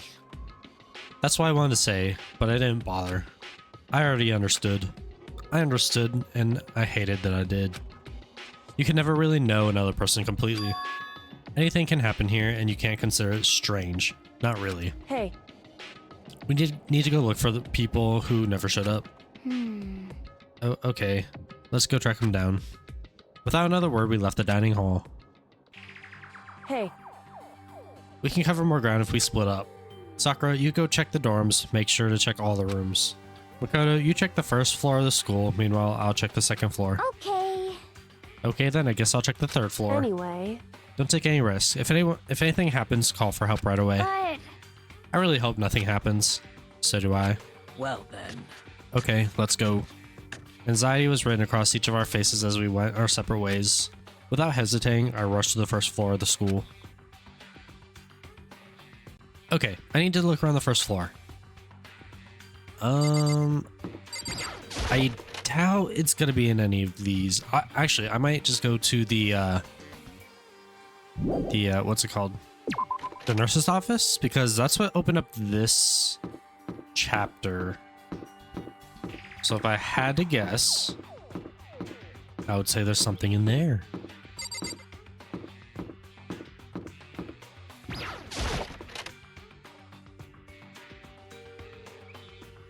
All right. Anything new? Anything that was not here before? I guess not, unless they hid it in here or the trash. A refrigerator in the nurse's office. They must use it to keep drugs. Stuff cool. Okay, and the trash. It's a normal trash can. Okay, I was completely wrong. Oh Jesus, that scared me. Someone, come here. What? That was Hina. She's supposed to be checking the 3rd floor. There was no time to think. I was running for the stairs before I knew what was happening. I flew up the stairs leading to the 3rd floor. Right away, I saw her standing there in the hallway. Please! Makoto. Hina, what's wrong? It's awful. The rec room door was open. And when I was looking inside, I saw... What did you see? I'd better get the others, right? I'm gonna go get them. You go on ahead, Makoto. Before I can say anything, she was rushing downstairs. Rec room? What'd she see in there? By this point, I was used to acting without thinking, so without thinking, I leapt into the rec room. Who's it gonna be? The first thing I saw when I got in the rec room was... Oh. It was Celeste, and she was hurt. Okay, I'm just gonna talk to her first. Makoto. Celeste, what happened? I was stupid. I got attacked. Attacked? By who? I'm not sure. Some sort of strange man. Strange man? A suspicious person whose existence is so unusual, I can't help but call him strange. Without a doubt, it was some sort of strange, suspicious individual. And that man attacked me with the hammer on the ground there. What is this? It's some kind of wooden hammer or something. Pretty strange design. There's some writing on the head. Justice Hammer 1? That is the hammer he attacked me with. I barely managed to avoid the blow, but I stumbled and fell. I now curse my lack of daily exercise. So you were attacked with this? Justice Hammer 1. Makoto, Celeste. Okay. I found Sakura. What? Celeste, what on earth happened here? Apparently she was attacked by some strange man. A strange man? Tell us everything you can remember, Celeste. Be as detailed as you can. Well, it all happened earlier this morning. I woke up a little before 7 a.m. Nighttime was not yet over. But I knew it was about to end, so I decided it would be okay if I decided to take a little stroll around the 1st floor. I understood now that that was a mistake. Anyway, that is where I first saw the strange man. I was immediately weary of him. He was obviously suspicious, so I decided to follow him in secret.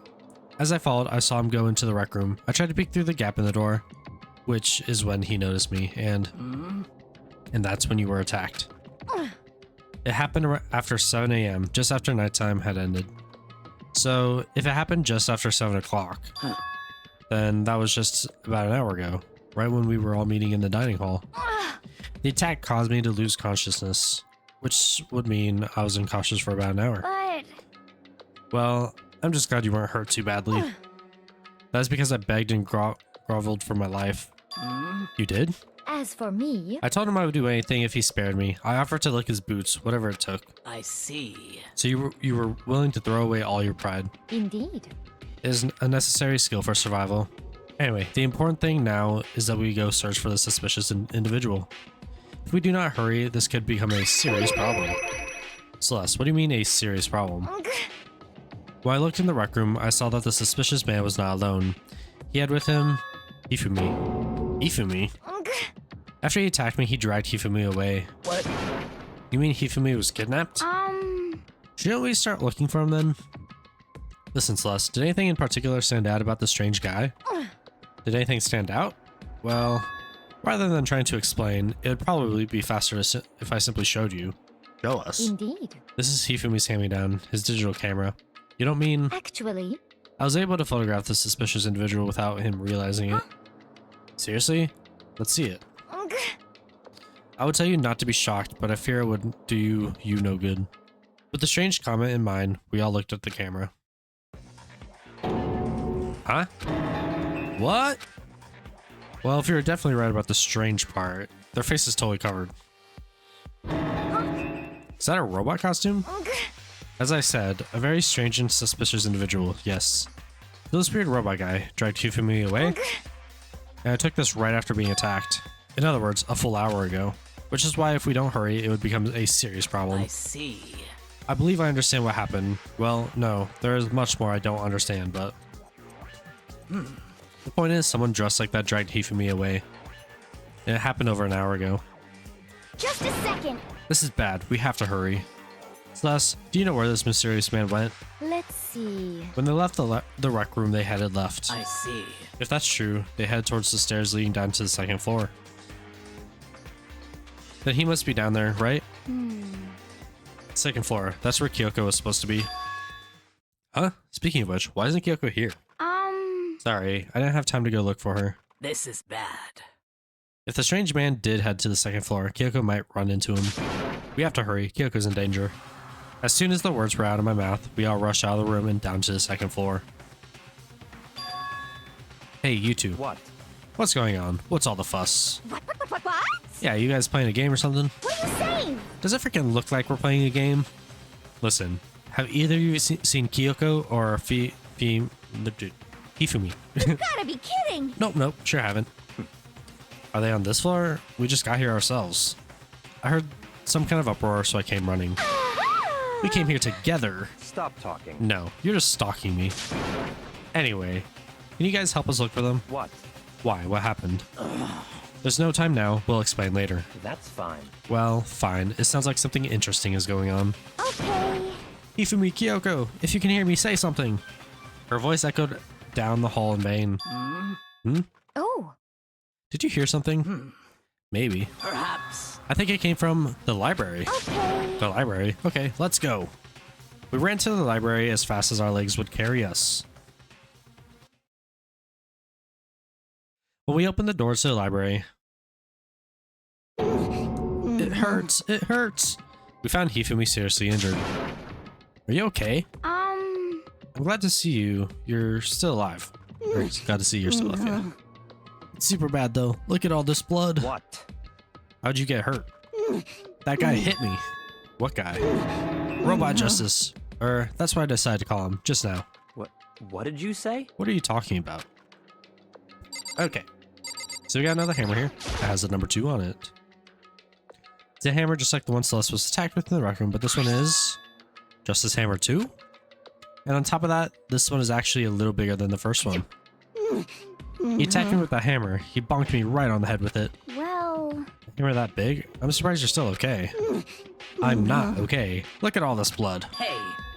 Protein helps heal wounds, you know? Would you like some? I've never heard such a thing. Are you sure it isn't just you? That guy was Robo Justice. Indeed. This Robo Justice, are you referring to this is it not? Or is it not? Dude, I can't read. What the hell am I looking at? This is the one that attacked Celeste and Hifumi. Isn't that right, Hifumi? Yeah, that's him. I'm sure of it. Robo Justice. It can't be. Robo Justice, huh? Damn. This just keeps getting stranger. Monokuma's here. It's him. A robot of justice, huh? Now things are really starting to get exciting. What kind of special moves does it have? Can it fly? Can it combine? I was saying combo though, that's why it sounded weird. What? Why is he here? Are you okay with this? Let us not concern ourselves with him. What we need to do now is get Hifumi to the nurse's office right away. Whatever else we do, he needs to be treated as soon as possible. Yeah. You're right. Let's go. Thanks, everyone. We moved Hifumi to the nurse's office in the first floor so we could take care of his injuries. She seems to be very worried about him right now. She usually doesn't care about him. Celeste? How you feeling, Hifumi? You want me to take a look at it? I'm okay. I think it stopped bleeding. I'm still kind of dizzy though. So then... Perhaps you should rest here a while. I suppose. Yeah, good idea. Well then. The rest of us should get back to looking for that mysterious assailant. Yes, indeed. Indeed. Before another victim appears. The Justice Hammers seem to be increasing in size. First one, and now 2. So in other words... If there's a Justice Hammer 3, we can only assume it is even bigger than the first 2. If you got hit with anything bigger than that, you'd be dead for sure. Tell us what happened to you, Hifumi. Well, I woke up early this morning and started looking for alter ego ahead of everyone else. I went to the 3rd floor, and that's where the strange costume man attacked me. Must be what I witnessed around 7 this morning. Well, After that, he dragged me to the library, and whack! Down came the hammer. That must have been 30-40 minutes ago? At around 7:30, in other words, we would have still been in the dining hall, which means Hina, Sakura, and I were all together, and Kyoko was still with us. So we all have alibis. I was in the laundry room doing my laundry. yes! His black underwear is as black as the pitch black darkness of Blackness Night. What? Why do you know that? Isn't it obvious? Because I was peeking. Anyway, so that means Byakuya and Toko were together at the time, meaning they also have alibis. Then the only ones who don't have alibis for when Celeste and Hifumi were attacked are the only two who haven't seen yet, Hiro and Taka. That's it, right? Very strange. By the way, what happened to Kyoko? I haven't seen her anywhere. Oh yeah, she was supposed to be checking the 2nd floor, but I didn't see her up there at all. Where could she have disappeared to? She's disappeared, huh? What a strange woman. So that's it. She might be exactly as I suspected. Hold on. Kyoko was with us in the dining hall when Celeste and Hifumi were attacked, so I'm not talking about who attacked them. Huh? In other words, I'm referring to what we talked about last night, who the mastermind spy might be. Are you saying Kyoko's working with the mastermind? That's not possible, what? isn't it? This woman, who seems almost eager to handle dead bodies, hasn't even revealed her true identity. Hey. Save the discussion for later. Right now we need to focus on finding the suspicious individual. Okay. Yeah, if we don't hurry, there's only going to be more victims. That might be why Kyoko and Taka and Hiro haven't shown up yet. She's right. We have to do something about that mystery man first. Don't worry about me. I'll catch up with you guys after I rest for a bit. Understood. Take care of yourself. Well then. Okay, let's go. So whoever that is running around, why are they wearing this weird costume? Don't bother looking for a reason from a deviant. What to do? What So, what are we gonna do? Split up and look around? Our opponent is very dangerous. We don't know what they're capable of, even here. What? What's wrong? I saw a shadow, something moving around the top of the stairs. Really? Up on the 2nd floor then. You bastard. You won't get away from me. We all shot towards the stairs. He must be around here somewhere. Let's split up and corner him. Well.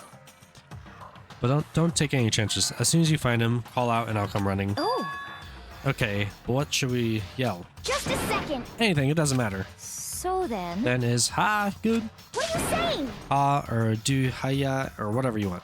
Just yell loud enough so we can hear you. I've never heard such a reaction. Okay, whatever. Just hurry up and start looking, okay? Let's go. Hey, Mr. Robot, where you hiding? If you don't come out, we're gonna commission you. We spread out in every direction to track down the costumed suspect. Okay, unfortunately, I think I know what to do here. Or at least I remember one of the clues for this one. I don't know if this is the only thing to do.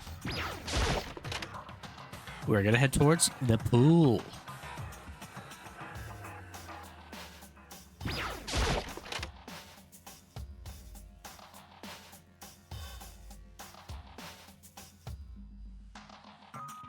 Okay, never mind. I was wrong. Maybe I'm remembering something else. I don't know. Okay, yeah, definitely. Let's back out. I might just be remembering something else in this game. Back.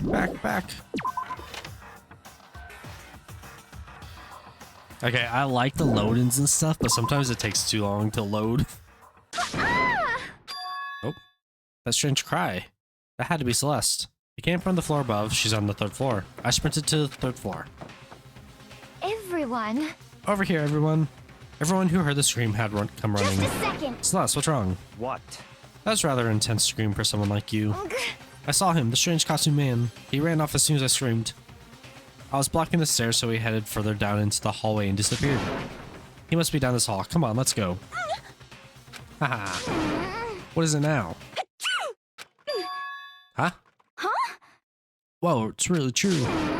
But that doesn't matter right now. What was that? Huh? What was that? That came from downstairs. It must have been Hifumi. He's in the nurse's office. This is bad. Come on, we have to go back. What? What about the suspect? We've gone through all this trouble to capture him, right? Then why don't we split up in 2 groups? It's all clear now. I'll lead the hunting party. That seems much more interesting. So then, Very well then. Makoto and Hina, you come with me to the nurse's office. I'll leave the capture of the suspect individual to Toko, Sakura, and Byakuya. So then. We'll handle it. Just go take care of Hifumi. Okay, you guys be careful. With that, we split up into 2 groups. Me, Celeste, and Hina ran all the way down to the first floor. We're on a wild goose chase right now. He's in the nurse's office. Let's go.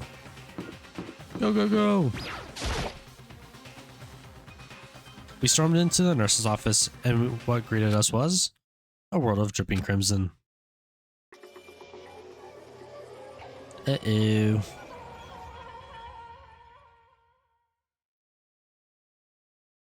Everything was covered in red, and in the center of it all was Hifumi? No! Ah! what It looks like something very bad has happened. I certainly was not expecting this. I did not imagine that Hifumi would be murdered. No way! Murdered? You're not serious, are you? He's not really dead, is he?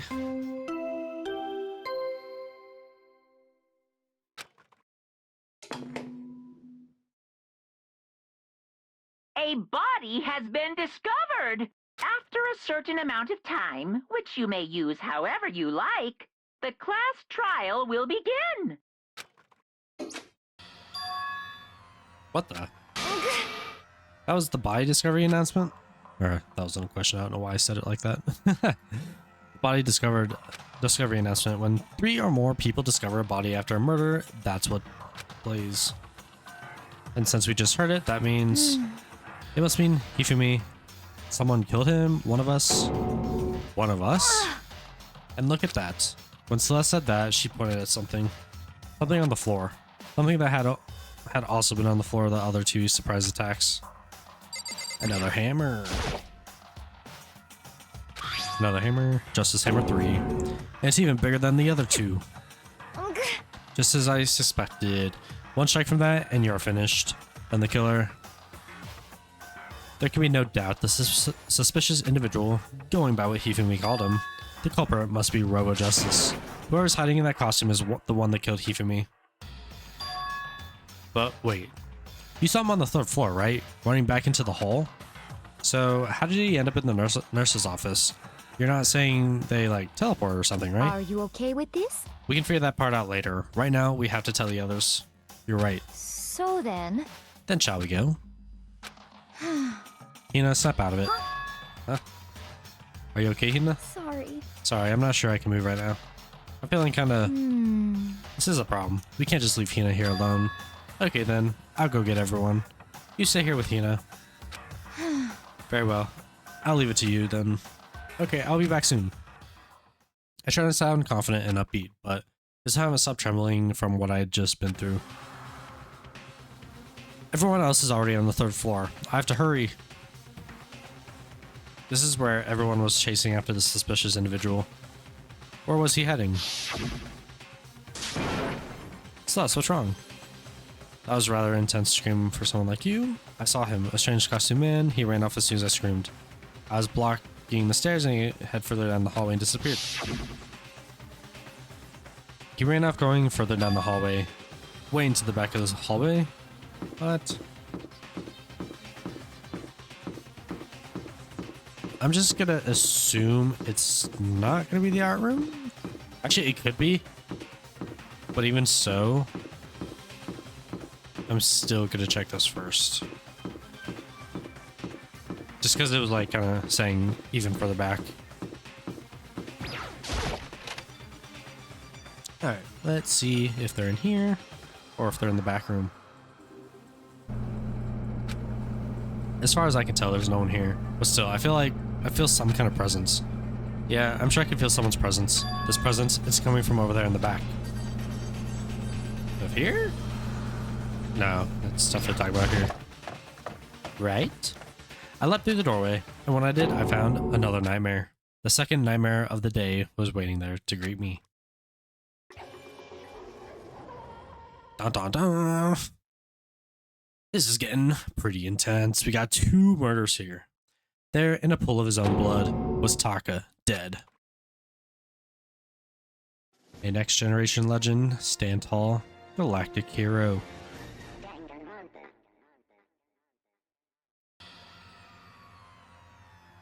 Ifumi's body discovered in the nurse's office.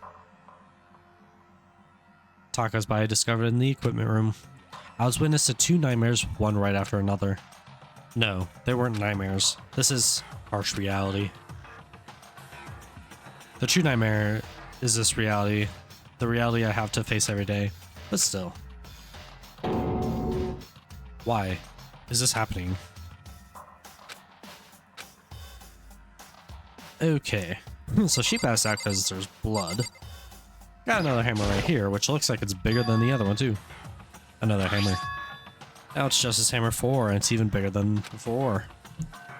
Is that suspicious individual responsible for killing Taka too? Okay, she's not saying anything. Okay, neither of them are saying anything, okay. Toko? Don't tell me Toko too. Relax. She just passed out when she saw the blood. The blood? Oh, that's right. When Toko is, Toko, she has a fear of blood, huh? Nice way of explaining her. We've tried everything to get her to wake up, but no luck. Just leave her here for now. It's like he said, I should just leave her alone for now. However... But why is it Justice Hammer 4? Huh? What do you mean? Celeste was attacked with Justice Hammer 1, then Hifumi was in the head with Justice Hammer 2, but this time it was Justice Hammer 4. What happened to 3? Ah. What? What's the matter? Well, when you mentioned Justice Hammer 3, you just reminded me. What? Out with it. Do you know something? Actually, Taka's not the only one that's been killed. Hifumi's dead too. What? What? Hey! Hifumi's been killed? Yeah. I see. Which is why he came to get us. Then we decided to go check it out. Of course, come on. So Sakura and Byakuya and I rushed to the physics lab. But as soon as we were out in the physics lab... Ah, Celeste? Aren't you supposed to be waiting in the nurse's office? Something has come up. Yeah, I heard Hifumi's dead, right? Indeed. Well, that's not all. It is gone. Huh? What's gone? It has disappeared. Disappeared. Hifumi's body has disappeared. What? What did you What are you say? talking about? It disappeared? Don't be ridiculous. Come on. Are you serious? What? What the heck is happening here? Hey! Everyone, back to the nurse's office. Dude, I'm like screwing up all my words right now. I practically leapt down the stairs, nearly losing my balance. I reached the nurse's office completely out of breath. I couldn't believe my eyes. How did it disappear when they were both in there? Because Hina was in there too. Ifumi's body was there just a few minutes earlier. It just disappeared? Me and Celeste went to the bathroom. Oh, that's why. But we were only gone for like a minute. And then when we got back, Indeed. this must be the work of the culprit. They must have come and carried the body away. They must really be enjoying this. Enjoying the sight of us standing around frightened and confused. We're gonna die here. We're gonna die just like those guys died. What did you say? I don't believe this. I don't believe a body would just disappear. Why? First there were 2 murders, and now one of the bodies has been taken. This is unnatural. Hold on, what do you mean 2 murders? Hina. Taka's been killed. We found him in the equipment room. No way! It can't be. Taka too? It can't be. It can't be. No! No! Hina. Hina, calm down. We're all gonna die. All of us. They're gonna kill us all. Then who might the next target be, Toko? Huh? What? I completely forget. She's still unconscious in the equipment room. Well, You left her at the scene of the crime? We didn't have a choice. She passed out and she refused to wake up. huh? So she's still unconscious? Damn. Wait, so you knew she was still up there and said nothing? Why? That annoying little insect that clings to me wherever I go. We'd be better off without her. Bastard! You bastard. Calm down. You forgot about her, didn't you? You have no right to blame me. Everyone, stop fighting. Right now we need to hurry back. Huh? I can't take this anymore. I don't want anyone else to die. Damn. Byakuya, if something's happened to Toko, I'll never forgive you.